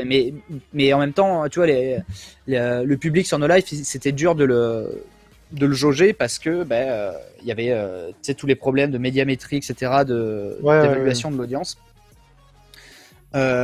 Donc, si tu veux, je dois pas tout à No Life. No Life me doit pas grand chose, mais en fait ça reste indélébile dans l'ADN de Hard Corner, parce qu'en fait ils ont eu tellement d'input et ça fait tellement partie de et d'ailleurs Alex Pilote m'a filmé dans certaines conventions en tant que Hard Corner, etc. C'est lui qui a fait le montage derrière, parce que j'avais pas le temps de le faire pour être à jour, etc. Donc c'est l'un va pas sans l'autre quoi. Bon, bah en tout cas, ça a été une belle histoire, une belle expérience. Je parle du Hard Corner, mais je parle aussi pour Noob, bien entendu, parce qu'on a fait partie aussi, on a fait partie de l'ascension de la chaîne, et j'étais très heureux de participer à cela. Donc la feu chaîne No Life, dommage, mais effectivement, c'est regrettable pour cette chaîne, mais tout du moins, je vois que pas mal de personnes qui étaient impliquées dans la chaîne sont encore là. sont Ouais. encore sur du stream, sur différentes émissions et autres, et ça c'est assez cool. Et donc du coup voilà, on est sur cette période, donc Hard Corner sur No Life, ensuite on passe à Hard Corner sur YouTube tranquille, avant de continuer justement sur j'ai envie de te dire ton histoire un petit peu sur le YouTube, et passer un petit peu après à tout ce qui est Ben l'acteur, Ben le comédien de doublage. J'ai envie de te dire que tu viens de me dire que tu dessinais, tu écris, tu fais combien de doublage, tu fais l'acteur, t'es youtubeur, t'es streamer, à quand la chanson? On verra ça plus tard. Mais on sait jamais. Ouh là là. Attention, t'as pas vu le lien que je t'ai envoyé, hein, qui est dans la conversation sur le VMix là. Si tu ouvres la bulle VMix, tu l'auras le lien. Eh ben écoute, il faudra que notre modérateur prenne ce lien et qu'il nous le mette, s'il te plaît, lui mette si tu m'entends, et que tu nous le mettes directement en fin d'émission. On va regarder ça en fin d'émission. Attention. Ouais. Je t'ai demandé, pour ceux qui prennent l'émission en cours, on est en interview avec Benzaï. Je vous l'ai dit, c'était un interview chill et ça se passe super bien pour cette première interview sur GameWard, qui m'a donné la chance de pouvoir faire ces émissions. Donc un gros merci à eux. Merci à C'est super cool de faire partie de la famille GameWard. Moi, je t'ai demandé en amont, je le répète, tes goûts en matière de plein de choses. Oui. On a parlé jeux vidéo, on a parlé animé, et maintenant je voulais parler cinéma, parce que je trouve que c'est ce qui fait aussi le personnage du Hard Corner et la personnalité de Ben, en fait. C'est amoureux de la pop culture, c'est amoureux des années 80, 90, et justement ça tombe bien parce que quand je t'ai demandé en fait quel était ton film préféré, tu m'as répondu Conan le Barbare. Ouais. Alors il y a vraiment pas de réflexion. Tu me fais plaisir. Tu me fais plaisir. Ah, c'est ça. Alors ça, c'est intéressant parce que tu vois, tu fais partie de ces gens. Tu me dis, il y a vraiment pas de réflexion. Moi, par exemple, qui suis amoureux, tu vois, de. Alors qu'est-ce que c'est? Ah, c'est un morceau de pellicule. Un morceau de péloche, ouais. De quand il arrive dans l'arène. Tu sais que moi, j'ai mon Blu-ray dédicacé par Schwarzenegger. Oh, salaud! Non, je déconne, c'est pas vrai, c'était pour te faire... Non, mais non. T'es malade ou quoi? J'aurais été trop heureux. Mais du coup, voilà. Tu vois, tu viens de dire, moi, c'est clair, c'est Conan le Barbare. Stop. Moi, ça serait difficile. Je vais pas te mentir, ça serait difficile. Il y a beaucoup de films que j'adore, ça serait difficile. Toi, tu tapes, c'est Conan le Barbare. Pourquoi Conan le Barbare? C'est un screenshot du 2, ça, à la régie. Ouais, ça, c'est Conan le Destructeur. Attention. Ça, c'est le Destructeur, on a dit le Barbare. Alors, c'est pas grave. Non, ça fait rien. Mais alors, attention, Lumet, je pense que tu vas être viré après cette soirée. Je suis désolé. Là, justement, j'ai une illustration de Bruno Bessadi dont je vais cacher une partie. Vas-y. C'est son Inktober qui s'appelait Lion Barbare et qui était juste un truc de fou où il réinventait tous les super plans de Conan avec un lion et en mode anthropomorphe. Du coup, les gardes c'est des rhinocéros et tout. Subotai c'est un espèce de loup, etc. C'est trop bien. D'accord. Franchement, j'ai envie d'une BD comme ça où c'est tous des animaux. En fait, c'est Black Sad mais Conan, tu vois, c'est trop bien. C'est le mec qui est Black Sad est ultra beau. Alors tu vois, j'imagine même pas. Et Bruno Bessadi, très très bon auteur en France. Et bah, tu sais quoi, on va te remettre en gros plan. Tu vas pouvoir nous montrer au fur et à mesure des explications justement de pourquoi Conan. Parce que Conan, ça a été un petit peu le film qui a implanté la fantaisie au cinéma. Ouais, carrément. Je pense que c'est vraiment Conan, on peut ne pas aimer. On peut se dire voilà, c'est simple, c'est autre. Mais Conan, en fait, c'est une expérience visuelle pour moi. Pourquoi peux rien déjà enlever, parce que déjà à la base, on va pas se mentir, c'est pas Schwarzenegger et ses répliques qui remplissent le film. Ça c'est clair. Non. Mais c'est un tout. La musique. La musique est. Moi, je connais pas un seul fan de RPG ou de fantastique ou d'heroic fantasy qui n'aime pas la musique de Conan en fait. Elle est trop ou qui a quelque chose à redire dessus. C'est une musique absolument parfaite de Basil Poledouris. Tu te rappelles, voilà, Basil Poledouris. Alors les gars, c'est Basil Poledouris. Il faut savoir que c'est aussi le mec qui a fait la musique de Robocop. Et Octobre Rouge, effectivement. Et Octobre Rouge. Alors les gars, calmez-vous. Je vous le dis, Conan, Robocop, rien que ça, boum. Alors pourquoi? Parce que c'est un vieux film quand même, donc tu as dû le connaître tardivement. Ouais, bah en Ah, cassette, oui. de toute façon, Avec le dragon des maîtres de avec l'univers. le dragon de Musclor, ouais. Alors, pourquoi les maîtres de l'univers? Alors, attends, Pardon, pourquoi les pourquoi Maîtres de l'univers ou Conan? pourquoi Conan? Non, Mais en pourquoi soi, c'est Conan? lié parce que Effectivement. Musclor devait être à la base l'adaptation de Conan, donc c'est ça qui est drôle. Du coup, Conan, parce que en fait, s'il y a vraiment, enfin, tu sais, c'est limite un film de chevet, un film sur lequel, je sais pas, genre j'ai dû faire un arrêt sur image sur à peu près chaque plan. Pour apprécier ses couleurs, sa musique, ses poses, tout est vraiment le travail sur ce film est juste dingue. Les costumes, ils sont vraiment magnifiques. Et c'est quelque chose que les gens, enfin, j'ai l'impression, s'en rendent pas forcément compte que le premier Conan, c'est traité avec un espèce de sérieux et de gravité qui est vraiment qui colle à la peau, quoi. Et puis au-delà de, tu vois, je vais pas te sortir le truc, le mythe du surhomme nietzschéen, tu vois, qui vint, c'est genre, même si moi j'adore le fait, j'adore toutes les thématiques, d'ailleurs il y a la même dans Predator, du fait que en fait c'est un homme tout seul qui va contre le mysticisme, contre l'occultisme, etc. Et le fait de manipuler les foules et les masses, etc. Et la religion dans son ensemble, on va dire, du moins le fanatisme religieux. Moi, j'aime beaucoup tous ces trucs-là.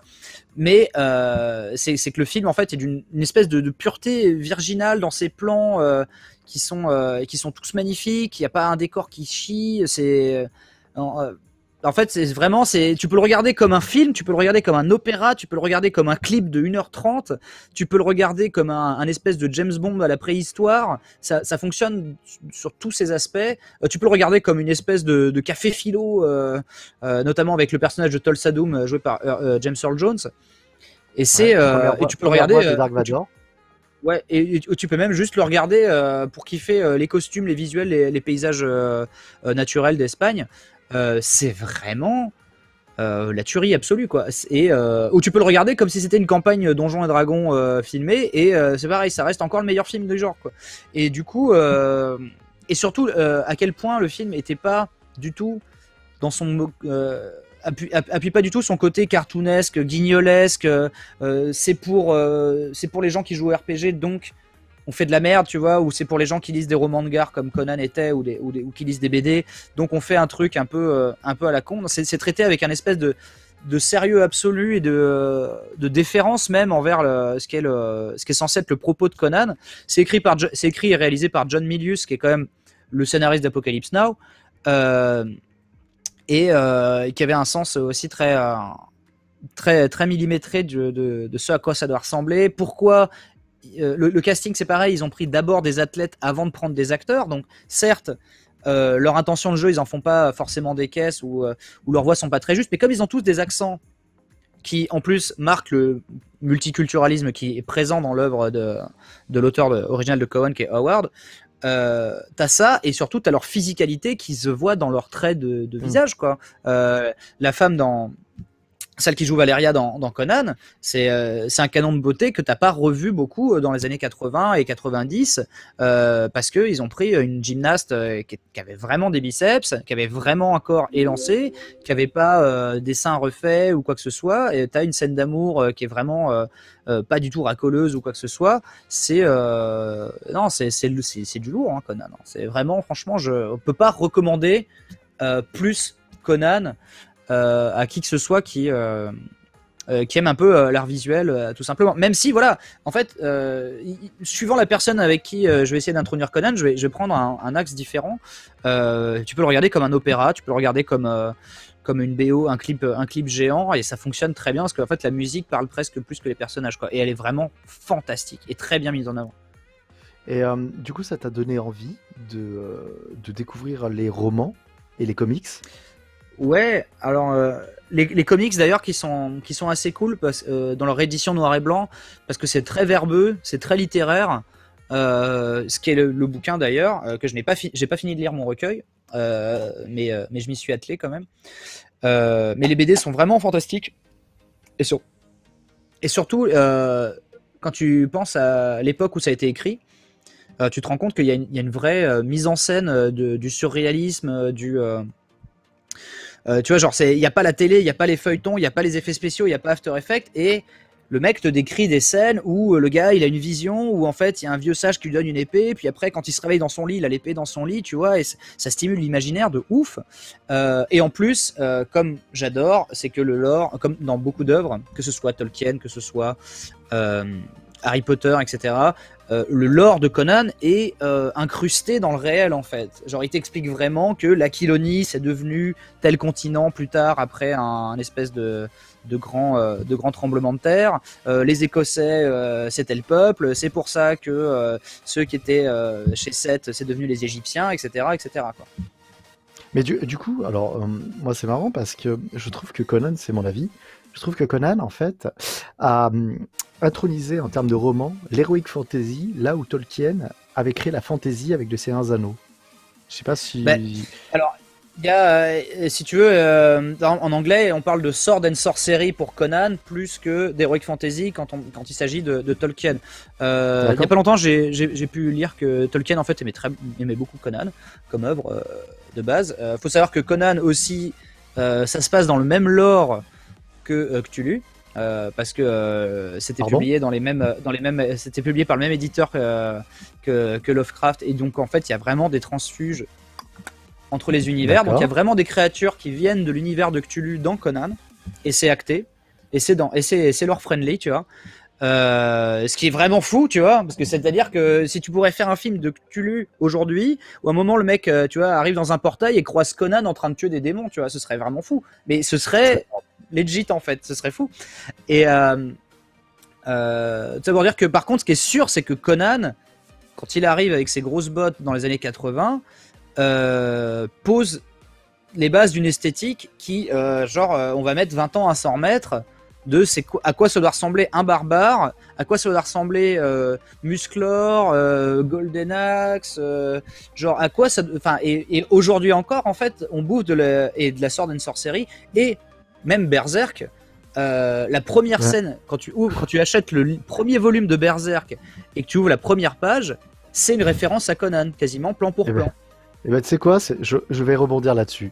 Ben, tu vois, tu viens de me tailler le chemin sans problème, il n'y a aucun souci. Ben, je rebondis là-dessus. Je t'avais demandé ton manga préféré.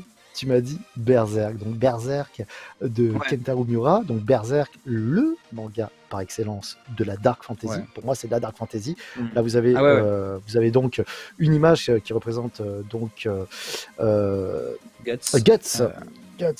Et comment il s'appelle déjà? Comment il s'appelle le petit bulletin déjà? Puck. Voilà. Et alors Berserk, je trouve que c'est un très bon choix parce que moi-même je suis très très fan de Berserk. Ça a été. Alors moi je vais être avant que tu parles, je vais vous expliquer moi comment ça s'est passé ma découverte de Berserk. Vous allez rigoler. Moi ma découverte de Berserk s'est passée avec le jeu Dreamcast. J'avais un ami qui possédait. Alors je vous explique. J'avais un ami qui possédait. Ah oui, et j'ai d'ailleurs la musique du jeu en OST, en CD.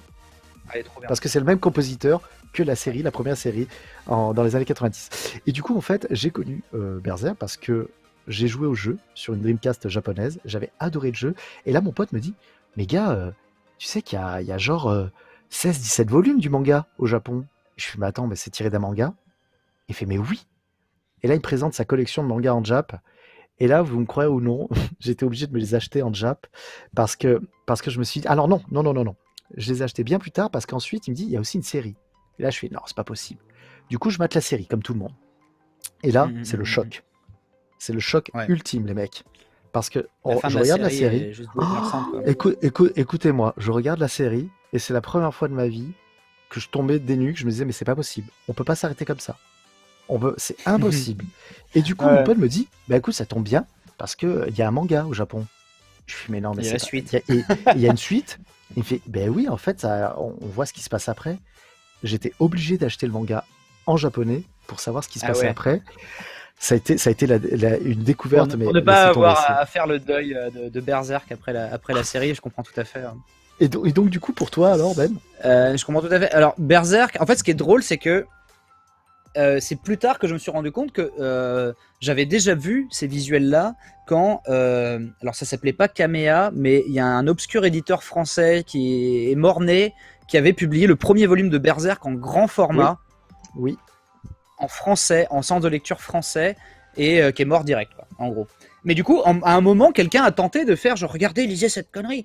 Et les designs tuaient dans un Player One. Je me souviens d'avoir lu le truc. J'ai fait genre, wow, ça a l'air ultime, le mec. Il est comme ça, il a des flèches dans une main, il a une arme dans l'autre et tout. Bref, super badass. Et c'est plus tard que quand c'était la grande messe des DVD Zone 0, que tu as bien dû connaître en convention, etc.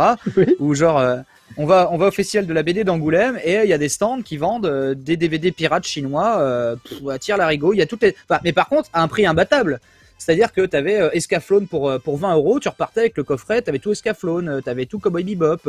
Et là, on voit 20 euros, tout Berserk, génial. Alors, attention, c'est sous-titré en anglais, oui, rien à foutre, hop, let's go, quoi, tu vois. C'était, pourquoi pirater? De toute façon, on n'avait pas internet. Et en plus, là, c'est des DVD. Et pareil pour Evangelion, tu rachètes tout Evangelion à ce prix-là, tu t'en bats les couilles. Et du coup, bon, alors c'était totalement illégal. Depuis, ça n'existe plus vraiment, cette espèce de truc. Enfin, tu sais, genre la douane s'en foutait, en fait. C'était clairement piraté. Ouais. Genre le truc, c'est il n'y a pas de zone. Les DVD sont zone 0, il n'y a pas de français dessus. Déjà, t'as pas le droit de le vendre en France. Mais les mecs, pignon sur rue, n'ont rien à foutre. Bref. Mais du coup, ça nous a fait découvrir pas mal de mangas. Je pense pas que les auteurs ont eu beaucoup de royalties de ces ventes-là, mais bon. Encore moins les auteurs de sous-titres. C'était littéralement du fansub gravé sur des DVD par des Chinois et vendu à tire-larigot. Bref. Et du coup, on découvre Berserk comme ça, en se disant oh, putain, c'est ça le fameux visuel et tout, quoi. Et on prend une claque avec mon grand frère sur le truc. La musique, elle déchire sa race. Mon anglais était vachement approximatif, donc c'était un peu dur à suivre. Mais bon.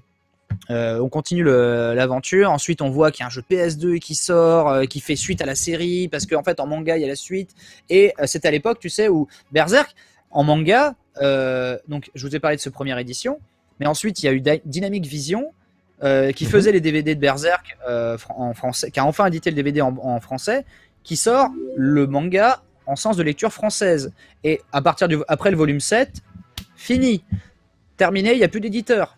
Donc Glénat rachète Berserk et là enfin le sort en sens de lecture japonaise et a dit, et avec la promesse de pas arrêter, tu vois.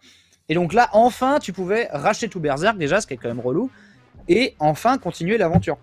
Et donc ça a été un chemin de croix pour enfin voir la suite de Berserk, mais ça reste une œuvre bouleversante et ultime en fait dans son sens, où elle englobe un peu tous les styles, tous les genres. Elle essaie en plus même de relier tous les imaginaires, ce qui est et tous les folklores, et tout en parlant avec une maturité folle de l'amitié, de l'amour, de la sexualité.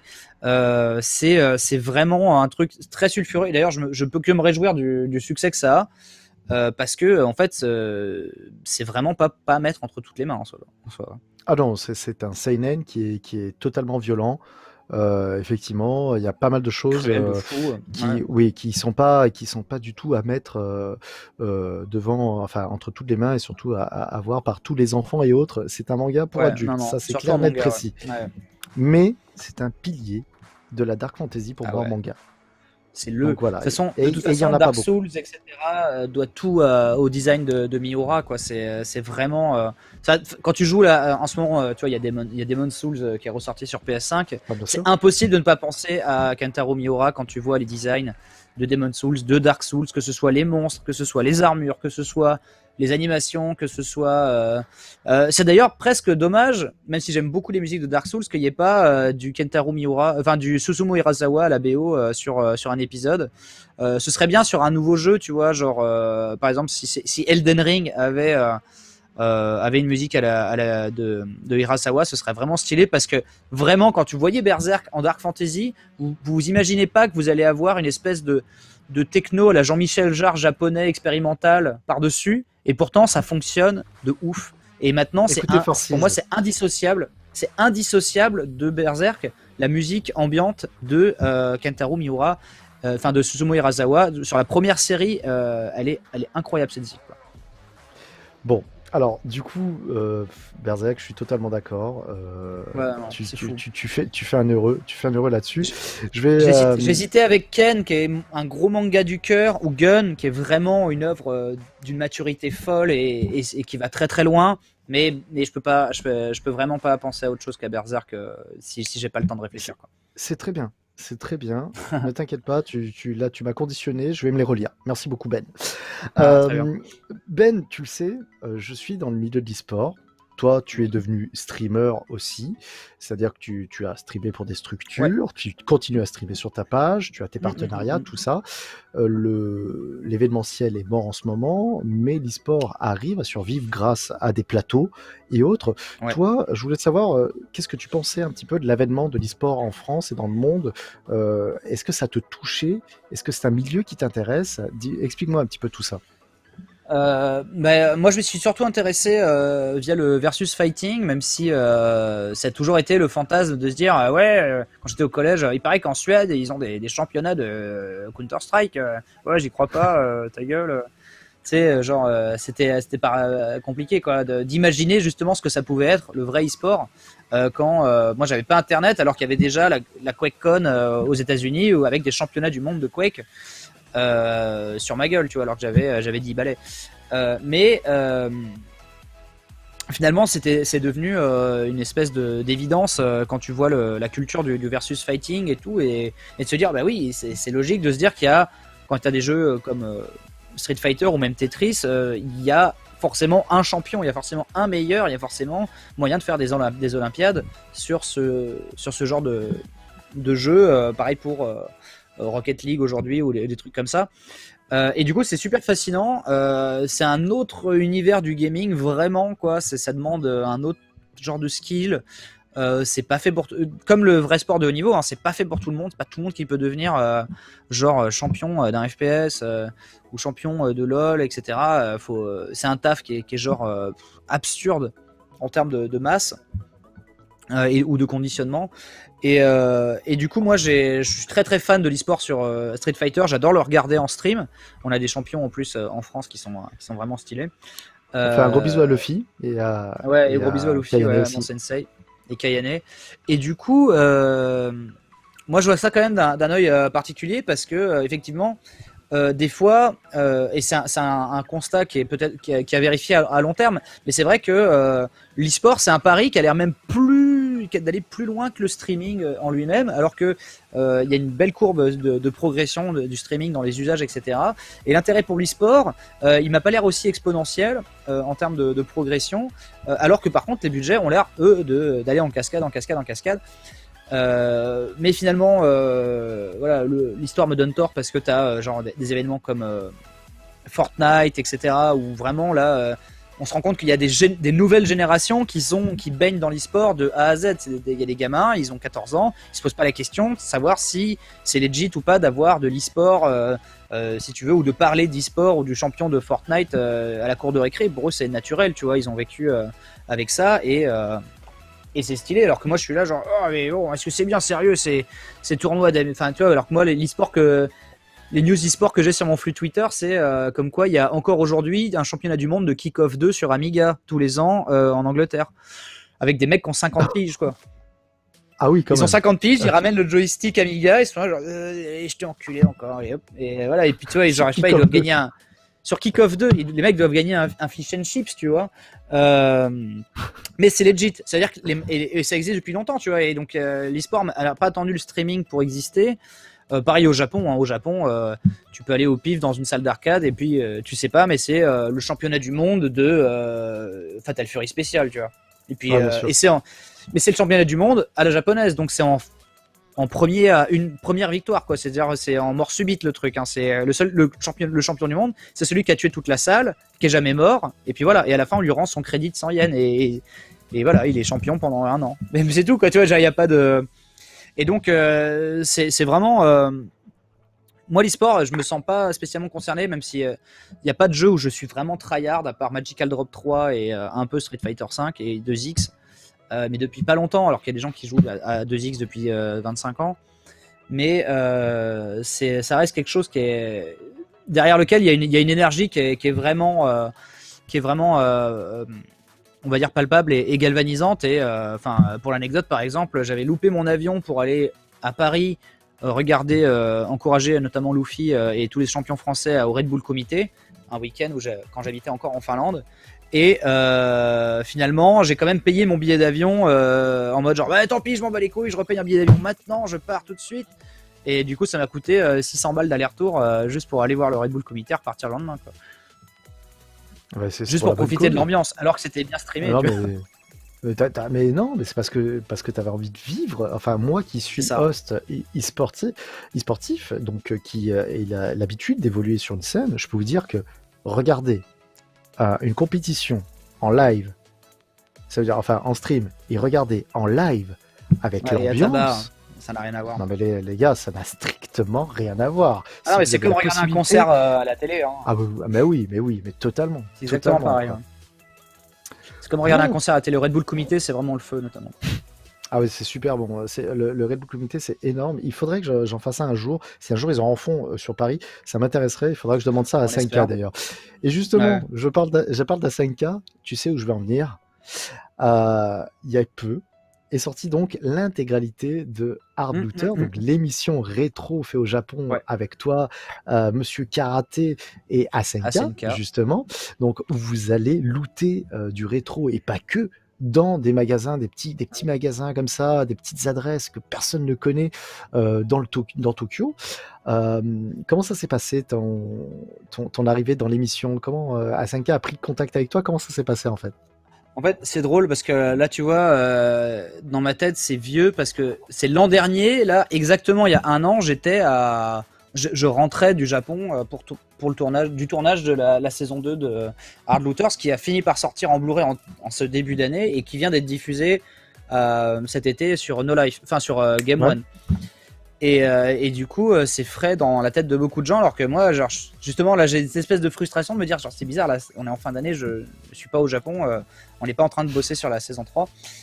Mais bon, on croise encore les doigts pour que ce soit un jour possible. Et du coup, non, mais alors, Hard Looters, c'est typiquement les concepts à Guillaume d'Horizon, à Senka, qui, en fait, lui, faisait Japon Investigation sur G1 depuis longtemps. Que moi j'avais croisé sur pas mal de conventions, justement, ce qui couvrait les conventions aussi. Et puis voilà, on échangeait bien, il voyait qu'on était un peu dans le même délire et tout. On était tous les deux fans de karaté et on le connaissait. En fait, on l'a rencontré séparément, mais du coup, moi j'étais fan et lui il le connaît depuis 15 ans, quoi. Donc ça s'est fait relativement naturellement. Et puis il m'a dit genre, écoute. J'aimerais pitcher un truc, mais avec justement un youtubeur, était le seul que je kiffe bien. Enfin, il en aime beaucoup d'autres aussi, mais tu vois, genre, avec lequel ça colle autant et avec qui je pourrais vraiment aller parler de trucs craqués au Japon, de Neo Geo, de X68000, de vieux ordinateurs japonais, etc. Et j'aimerais proposer un délire en mode voyage au Japon, spécial geek et chinage, etc. Trouvisme. Tous ces trucs qui sont cool. En fait, une émission qu'on aurait aimé voir tous les deux à l'époque, où on te démystifie pour quelqu'un qui serait jamais allé au Japon ou même quelqu'un qui a envie d'y retourner. On démystifie des boutiques, des adresses et ce que c'est d'aller au Japon, trouver enfin ces espèces de cavernes d'Alibaba qu'on peut peut-être surfantasmer ou justement sous-estimé en termes de trouvailles. On veut vraiment montrer ce qu'il en est, le démystifier pour que les gens puissent se faire une bonne idée de ce que c'est. Et puis un peu rêver et puis avoir plus justement plutôt que d'entendre les on-dit sur combien ça coûte tel jeu au Japon ou quel budget il faut pour pouvoir trouver des petites trouvailles, ou est-ce qu'il faut être riche pour s'amuser là-bas. Nous on voulait tout démystifier, tout montrer, et donc c'est là qu'est né le concept de Hard Looters. On s'était un peu mis d'accord sur le titre, etc. Et le but c'était vraiment de les faire rentrer les gens dans ce que c'est notre délire d'aller au Japon et de farfouiller un peu partout et d'avoir des bons plans parce que c'est vrai qu'on peut arriver au Japon, se retrouver comme un con et puis de se dire je sais pas où aller acheter tous les trucs délire, les jeux, les vieux jouets, les trucs vintage, les trucs de geek, quoi. Et donc on essaye toujours de faire le max. Et puis on a Karaté qui est toujours là pour mettre la bonne ambiance et avoir un rebond comique avec nous, alors qu'il est très grand expert de plein de choses, hein, notamment d'Harley et de de moult manga et surtout de jeux de baston, et SNK lui qui est surpassionné de trucs un peu désuets, que ce soit les laserdiscs ou les trucs comme ça. Et puis voilà, c'est un vrai animateur télé, donc en fait il y avait un peu le côté la télé rencontre le YouTube, tu vois, avec Karaté qui est un peu en mode guac, etc. Là on peut voir d'ailleurs Sébastien Pain derrière là dans l'image, le monteur de Cartoon Magician, le monteur de Hard Looters. Et du coup, c'est un bon délire. C'est un peu l'émission, moi, que j'aurais rêvé à voir à l'époque sur Game One, où genre, mais ces boutiques là que vous montrez, rentrez dedans, moi je veux voir ce qu'il y a dans les étagères, au détail. Et c'est un peu ce qu'on essaie de donner avec Hard Looters, quoi. En tout cas, ça marche très très bien. La formule marche bien parce que vous êtes tous les trois complémentaires. J'ai trouvé l'émission super, vraiment. Merci. D'ailleurs, le Blu-ray est sorti chez Omakebook, donc on peut récupérer le coffret Blu-ray avec les 2 saisons à l'intérieur, plus l'OST. Vous pouvez aussi acheter l'OST.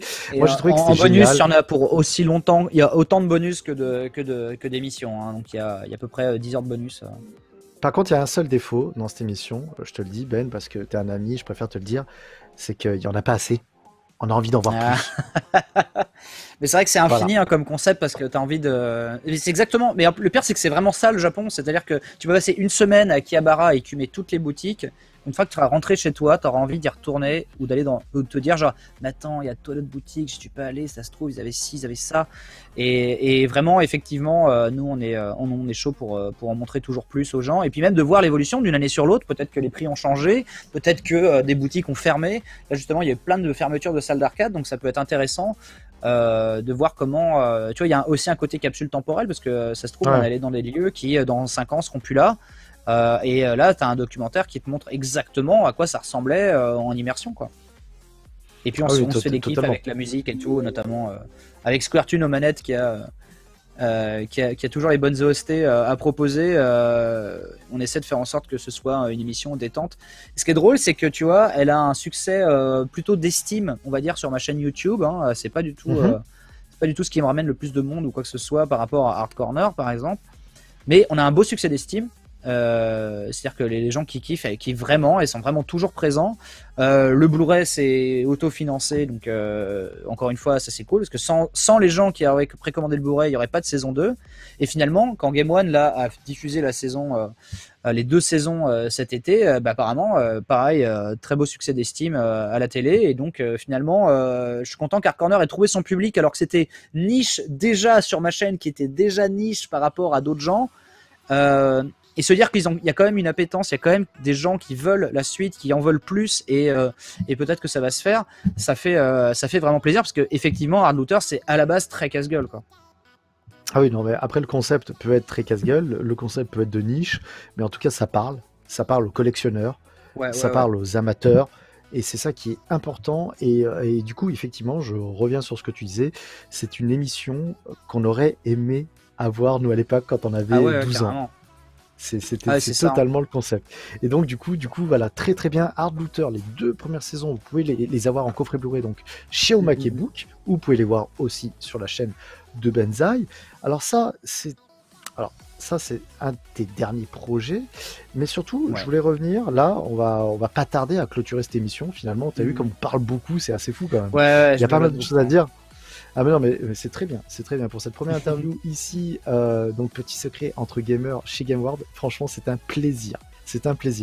Ben, je te vois beaucoup en ce moment comme comédien de doublage. Alors comme comédien déjà, je vois des petits projets de web-séries et autres, et je te vois aussi beaucoup comme comédien de doublage. Alors comment ça se fait?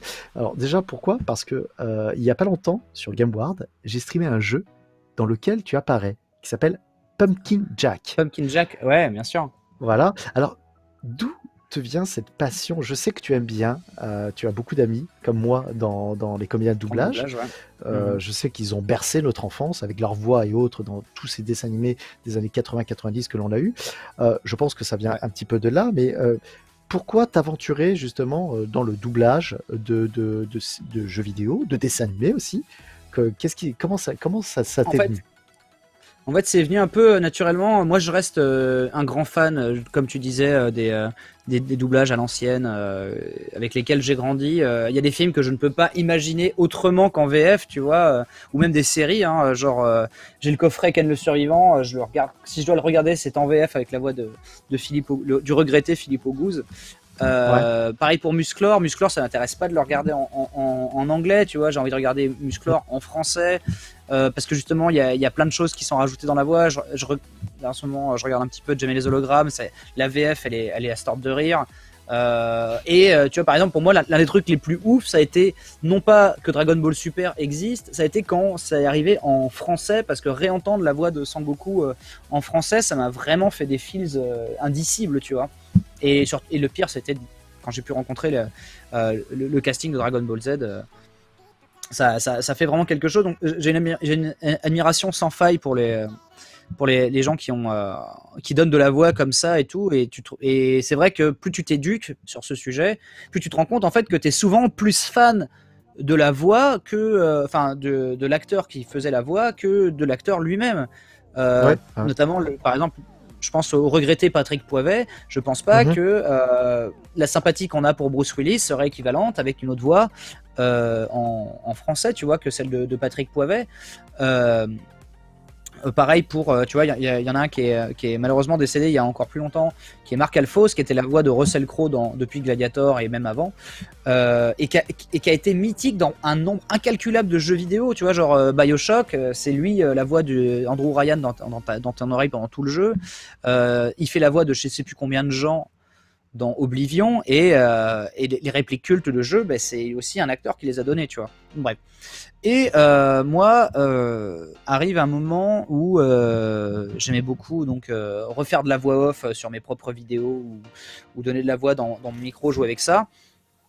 En plus, je rencontre des gens très talentueux comme Ganesh 2 qui lui fait des imitations et faisait des détournements de cartoon, et je trouvais ça super super drôle.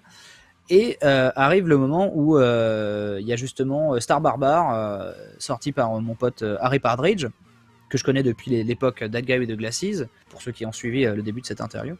Et donc, Star Barbare, c'est Barbare de l'espace, ils sont géniaux et tout, et je trouvais que ce gros barbare dégueulasse, il serait bien avec la voix de Bob Lennon, et ce petit cochon impétueux, etc., qui a la gnaque, je pense que je pourrais essayer de le faire, et ça me ferait en plus une voix différente de Hard Corner. Parce qu'en fait, Hard Corner, tu vois, il est indissociable de sa voix, qui est pourtant extrêmement différente de la mienne. Et donc, il y avait déjà ce jeu sur les vocalises, on va dire. Et je voulais faire, justement, comme beaucoup de choses que je fais, je voulais que ce soit legit. Je voulais que quand tu regardes Star Barbare, tu te poses pas la question si c'est doublé par des amateurs ou par des professionnels, ou si cette voix correspond bien au dessin que tu regardes, surtout. Parce que bon, l'amateurisme, des fois, je peux pas forcément le masquer. Surtout quand je commence un projet, mais au moins pas d'erreur de casting, pas un truc absurde dedans. Donc du coup j'essaie de saucer Seb, parce que j'adore la voix de Seb du Grenier pour faire les méchants, et comme les gens adorent sa voix de vieux quand il fait le vieux magicien dans le joueur du Grenier. Je parle de Seb du Grenier bien sûr, hein, Sébastien Rassia. Ouais. Et donc en fait on fait ce Star Barbare de façon legit, parce qu'en plus Harry Partridge, le dessinateur, avait un peu besoin de thunes et tout. Donc on s'arrange, et en fait ça, j'en étais tellement fier que je l'ai montré à tous les amis que j'avais dans le doublage, que je croisais en convention, etc., et que ce soit bien sûr Brigitte Lecordier, qu'on embrasse, qui a une chaîne YouTube désormais. Et petit à petit, en fait, naturellement, le fait de m'auto-légitimiser en tant que comédien de doublage, ça m'a fait, et le fait que ma voix puisse être associé à des dessins ou à des personnages de fiction, ça a fait que c'est devenu cohérent de me proposer plusieurs choses. Notamment, même si c'était une OPSP, on m'a proposé de bosser sur Neverwinter, le MMO Donjons et Dragons, là, pour faire un personnage qui ressemble comme deux gouttes d'eau à Bob Lennon, mais c'était une autre histoire. Et d'ailleurs, c'était dirigé par celle qui avait dirigé Oblivion, donc j'étais extrêmement fier. Qu'elle dise que ça se passait bien, et donc derrière arrive, tu vois, Witch Memory, qui est un projet de BD qui utilise nos propres traits à moi, Bob, le joueur du grenier, Et arrive le budget max des précommandes pour faire ce qu'on avait promis, c'est-à-dire des dialogues audio enregistrés comme un espèce de livre disque. Donc on rappelle des gens de DBZ et nous-mêmes. Donc on se retrouve à bosser avec des gens comme Éric Legrand par exemple, la voix de Vegeta, qui dit le nom des personnages. C'est vraiment incroyable. Et quel honneur, incroyable, tu vois, genre donner la réplique à travailler dans le même truc que Damien Boisseau, qui est la voix de Matt Damon au cinéma, et là dans Ghost of Tsushima. Enfin, c'est vraiment incroyable, vraiment quelle chance. Et derrière, tu vois, comme moi, genre, je dis à qui veut l'entendre que j'adore faire des voix, Karaté, qui connaît de loin ou de près le développeur de Pumpkin Jack, dit genre lui il cherche une voix et tout, et je pense que toi tu pourrais faire une bonne voix, et donc du coup je me propose de le faire la voix avec Ganesh pour me diriger, parce que tout seul en blind c'est un peu plus compliqué. Ouais. Et de la même façon on se prend au jeu, on essaie maintenant d'améliorer aussi la VF de Star Barbare. Arrive quand je rencontre Pen of Chaos du donjon de Nullbuck en 2014, je crois, en 2015, parce que je venais d'arriver en Finlande, donc en 2015, quand je rencontre Pen of Chaos du donjon de Nullbuck, à moins que ce soit début 2016, c'est un petit peu flou dans ma tête. Bref, je le rencontre au Canada pour une convention, et je lui dis, franchement, tu n'hésites pas, si tu as une voix à faire, regarde, ça c'est les Star Barbares et tout. Et il a fait genre, mais ouais, elles sont cool les voix, pas de problème, quand le jeu sort, je t'appelle, tu fais une voix dedans. Et donc le jeu sort 4 ans plus tard, et je fais 6 voix dedans du coup. Parce que en fait avant tout il avait vu ma voix, et pas juste parce que on avait bu une bière et on était bourré, tu vois. Oh là, ma webcam fait de la merde. Mais tu vois ce que je veux dire, c'est pas que copinage et compagnie, c'est genre avant tout essayer de poser ses coucougnettes en termes de voilà, je fais pas ça juste pour être le youtubeur qui s'improvise doubleur, quoi. Et donc on a bien compris que c'est déjà une passion, quoi. Ouais, c'est ça. Et en fait c'est devenu et en fait c'est tellement génial, parce que en fait c'est comme faire de l'acting, parce que y a rien en fait quand tu réalises des trucs, il y a rien de plus cool que de juste se pointer, enfiler un costume, dire de la merde devant une caméra et laisser tous les autres gérer la technique, l'après, et puis toi après tu te pointes à l'avant-première, comme je pense tu connais très bien, et découvrir le truc en mode genre putain c'est stylé, tu vois, genre, et t'as pas eu tout le burn-out qui vient avec les heures et les heures de montage, d'étalonnage, de mixage, de prise de gueule, de réservation d'endroits pour tourner, etc. Mais bref, et du coup c'est assez cool. C'est un peu le côté détente, c'est vraiment ce qu'il y a de plus fun dans la production audiovisuelle, c'est encore le fait de jouer, de découvrir ce qu'on a fait.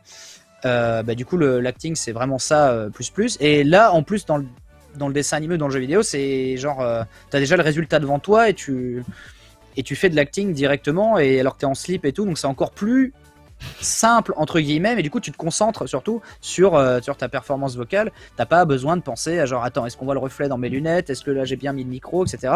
Et donc c'est un peu en mode tu peux un peu plus te lâcher, c'est plus posé et du coup moins stressant, et surtout tu peux plus te lâcher sur la voix, sur le reste t'es plus concentré, c'est plus facile entre guillemets, mais justement t'as plus d'espace pour réfléchir à comment tu vas le faire, et justement à bien coller au personnage.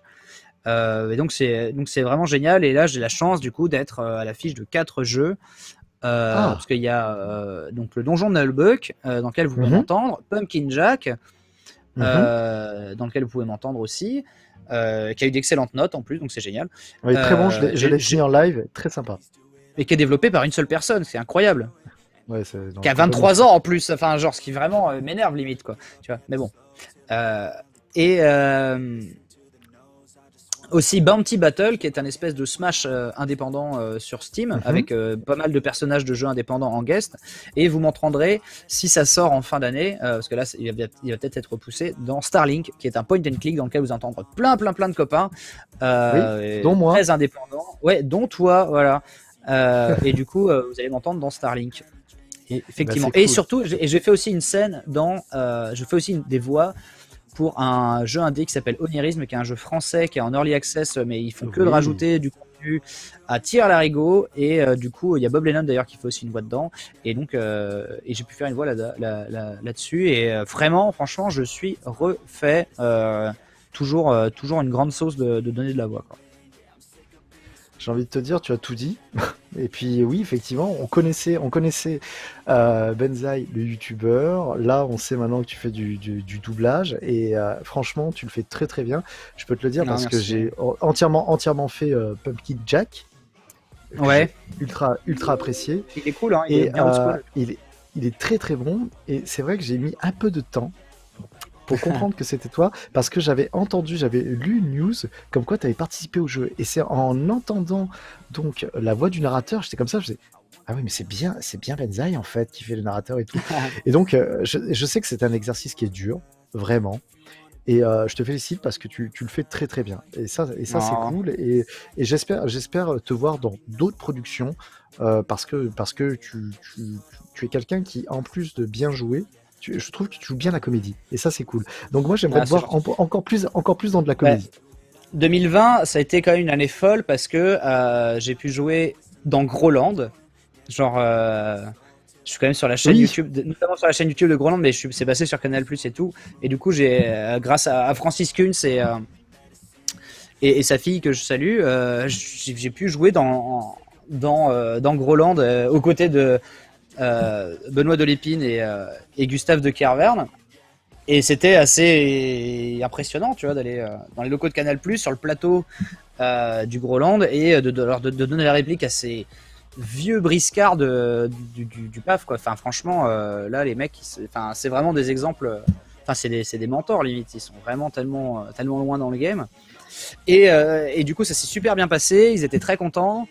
Donc ça fait super plaisir. Et juste avant, j'avais tourné dans un film un peu plus coquinou à Los Angeles. Pour ceux qui ne savent pas, du coup, dans une scène que j'ai écrite d'ailleurs, en fait, réalisée par la femme de Manuel Ferrara, j'ai proposé des idées, un petit peu improvisées avec les personnes, parce que c'est pas moi qui ai fait le casting. C'est ça que les gens faut qu'ils comprennent aussi. Tu vois, c'est pas moi qui ai dit genre je veux telle personne. Non, c'est genre c'est ça les gens et le lieu du truc. Du coup, est-ce qu'on bricole quelle histoire autour de ça avec moi dedans pour donner la réplique à d'authentiques acteurs X. Tu as donné la réplique. Est-ce que tu as joué vraiment dedans? Non. Ben, j'ai joué la comédie. Il faut savoir que aux États-Unis, dans le monde du X, il y a la limite est claire. Il y a les acteurs et il y a les performeurs. Et du coup, si tu es nommé, par exemple, quand je vais un peu les Oscars du porn qui sont les AVN, il y a des récompenses pour le côté performance et il y a des récompenses pour l'acting. Donc si tu gagnes Best Actor là-bas, ils vont te montrer des extraits de toi qui donnent la réplique dans des scènes qui contextualisent un porno, tu vois. Et il y a même donc une récompense qui s'appelle Non-Sex Actor pour bien tracer la limite des gens qui ont joué dans les films sans être performeurs, ce qui est techniquement là dans la case dans laquelle je tombe. Mais c'était un délire d'être dans la suite Marilyn Monroe de l'hôtel Hollywood en face du Chinese Theater, donc tu peux pas être plus à Los Angeles que là, tu vois. Tu es en face du fameux Chinese Theater, le truc où il y a tous les cosplayers Spider-Man et Captain America qui font des photos à $5 là, que tu vois dans tous les grands films, là où il y a toutes les grosses avant-premières d'Hollywood. En face, donc il y a un hôtel qui est super connu, super luxe, etc. Il y a une suite Marilyn Monroe qui est là où elle restait quand elle était à Hollywood. Et c'est dans cette location-là qu'est tournée cette scène que j'ai coécrite pour, en plus, le plus gros site X du monde en termes de production, quoi. Grâce à Kayden Cross. Et en fait, contrairement à ce que les gens peuvent penser, en fait, Manu était même pas sur le tournage ou quoi que ce soit. Et genre, je suis juste, c'est juste Kayden qui m'a proposé qui m'a dit genre, tiens, mais si tu veux être figurant, là, je peux. Et, ah ouais, okay, c'est quoi le rôle? Bah, je sais pas, t'as qu'à écrire toute la scène. Et du coup, on s'est lancé. C'était franchement. C'est un truc genre, après j'ai rappelé tous mes potes du lycée en mode genre tu vas jamais le croire. Si je t'envoie un lien, si je t'envoie le lien de cette bande annonce, tu vas halluciner. Et c'était vraiment un super gros délire à faire et franchement même une bonne expérience parce que c'est un tournage qui est finalement pas très différent d'un tournage YouTube, hein, mais et en fait ce qui est drôle c'est que les gens peuvent penser genre que du coup c'était bizarre ou quoi pour moi, mais en fait je suis parti avant même qu'ils commencent à tourner quoi que ce soit de sexy, donc finalement j'ai tourné vraiment que mes scènes et après moi je suis parti prendre l'avion. Eh ben écoute, grand bien t'en fasse, j'ai envie de te dire. En tout cas, mais c'était une première et je pourrais dire que je mourrais pas idiot, que j'ai écrit et tourné dans une scène. Bon, malheureusement, tu nous excuseras, on n'a pas pu mettre de photos ou de vidéos, hein, malheureusement, mais je vois qu'il y a des gens qui veulent voir ce film pour la science. Écoutez, hein, voyez ça avec Ben directement en lien, on verra bien, il n'y a pas de souci. Ben, on va finaliser cette petite interview qui déjà aura duré pratiquement 2 heures avec ton nouveau projet. On a la vidéo, donc ça c'est oui. Alors, ça arrive très vite. Alors, ce qu'on va faire, c'est qu'on va regarder cette vidéo et on en parle ensemble 5 minutes après. Ok ? Allez. Allez, c'est parti. On balance la vidéo, on regarde ça et après on en parle. Alors, je suis... Voilà. Alors moi, j'entends rien. Hein. J'ai pas le retour son non plus. Ouais. Hey, sors un peu de chez toi. DJ Betizy te balance Night Corner. 11 remix champ max et inédits signés Squirtle Magician pour faire bugger l'an 2000. Que des hits que tu voulais déjà pas, enfin actualisés à l'heure du cyber. Alors soigne-toi ok avec OK.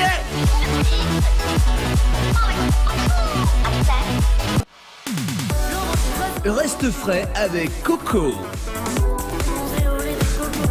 Sexy.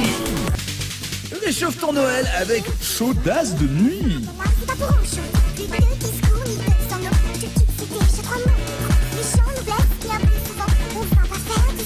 Avec Squirtunes et Benzizi, tu auras toujours un pote DJ.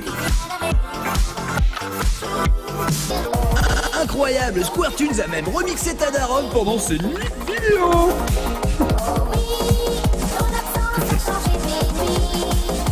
Révise tes bases avec l'ABC en exclu sur ta compile.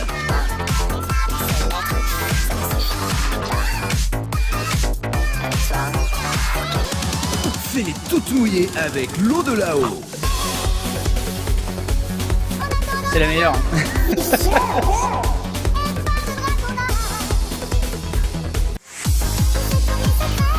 Oh, vas-y, celle-ci sans commentaire.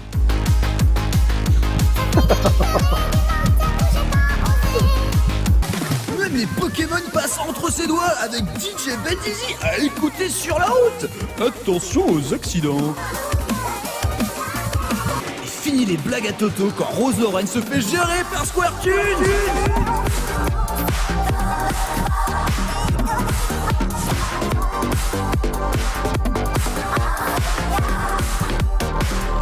Et à la demande générale, le Japon de Bruce Lee, ça va te jumper dans ton autocar.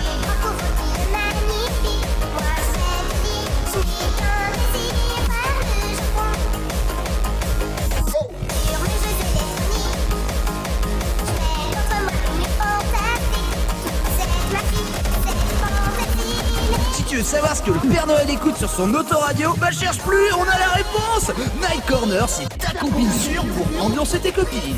Night Corner par DJ Benzizi, c'est 11 remixes champ max de Squirtle Magician, dispo sur Bandcamp et chez ton marchand de journaux. Lien disponible dans la description, les musiques sont aussi disponibles sur Benz iLive, n'hésitez pas à soutenir Squirtle Magician sur son Bandcamp. Bon, Ben.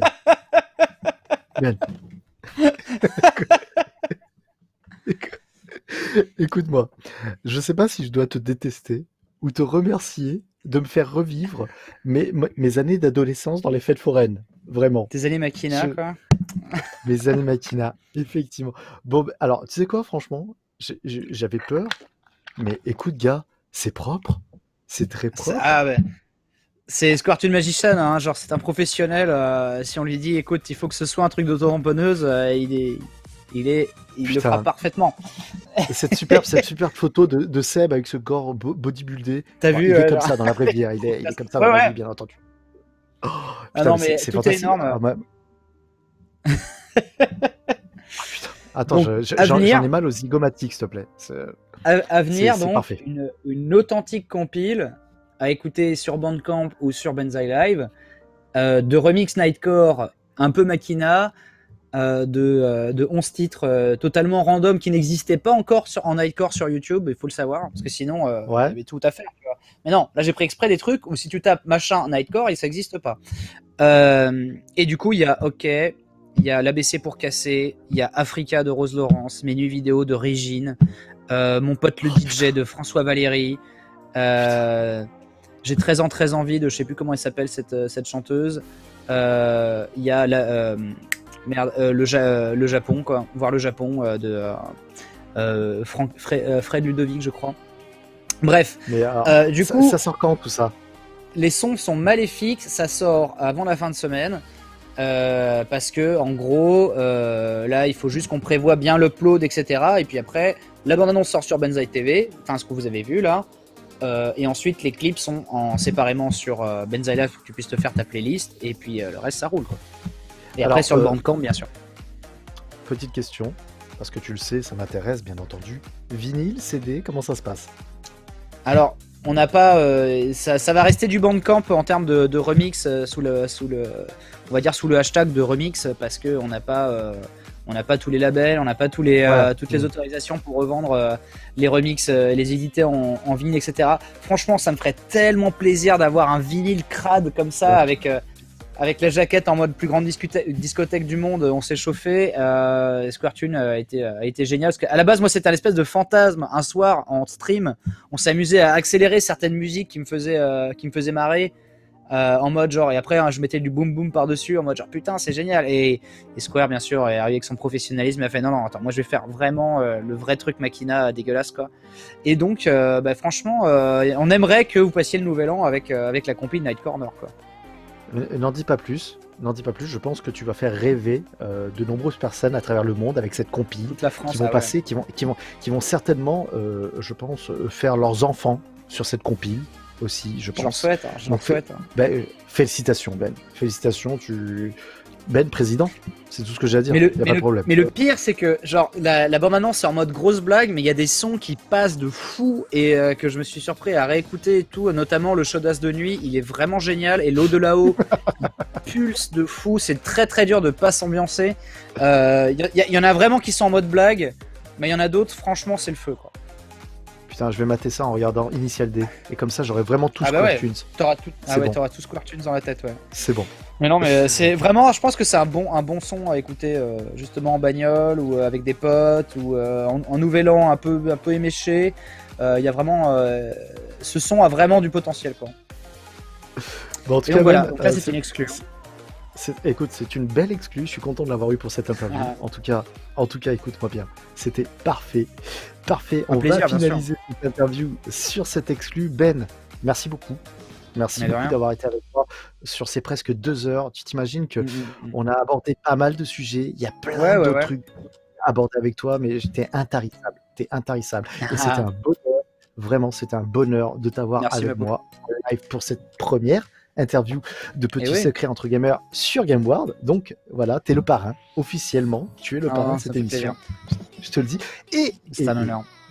Je pense à toi pour la boîte de Solstice. Putain, et ça franchement ça me ferait tellement plaisir, mais prends pas le risque de l'envoyer par la poste ou quoi que ce soit, on attendra. T'inquiète pas, on avisera, il n'y a aucun problème. Ben, merci beaucoup, merci énormément pour cette interview, pour cette soirée ensemble. On en a peut-être appris un peu plus pour des gens qui ne te connaissaient pas nécessairement. Et en tout cas, c'était super cool de t'avoir avec nous. Moi, les amis, je vous donne rendez-vous demain à partir de 14h pour la Forge de Fred. On va continuer à jouer à Control. Très bon petit jeu, vraiment, que je vous conseille fortement. Control, j'ai beaucoup apprécié. Un jeu finlandais, écoute, en tout cas, un très très très bon jeu.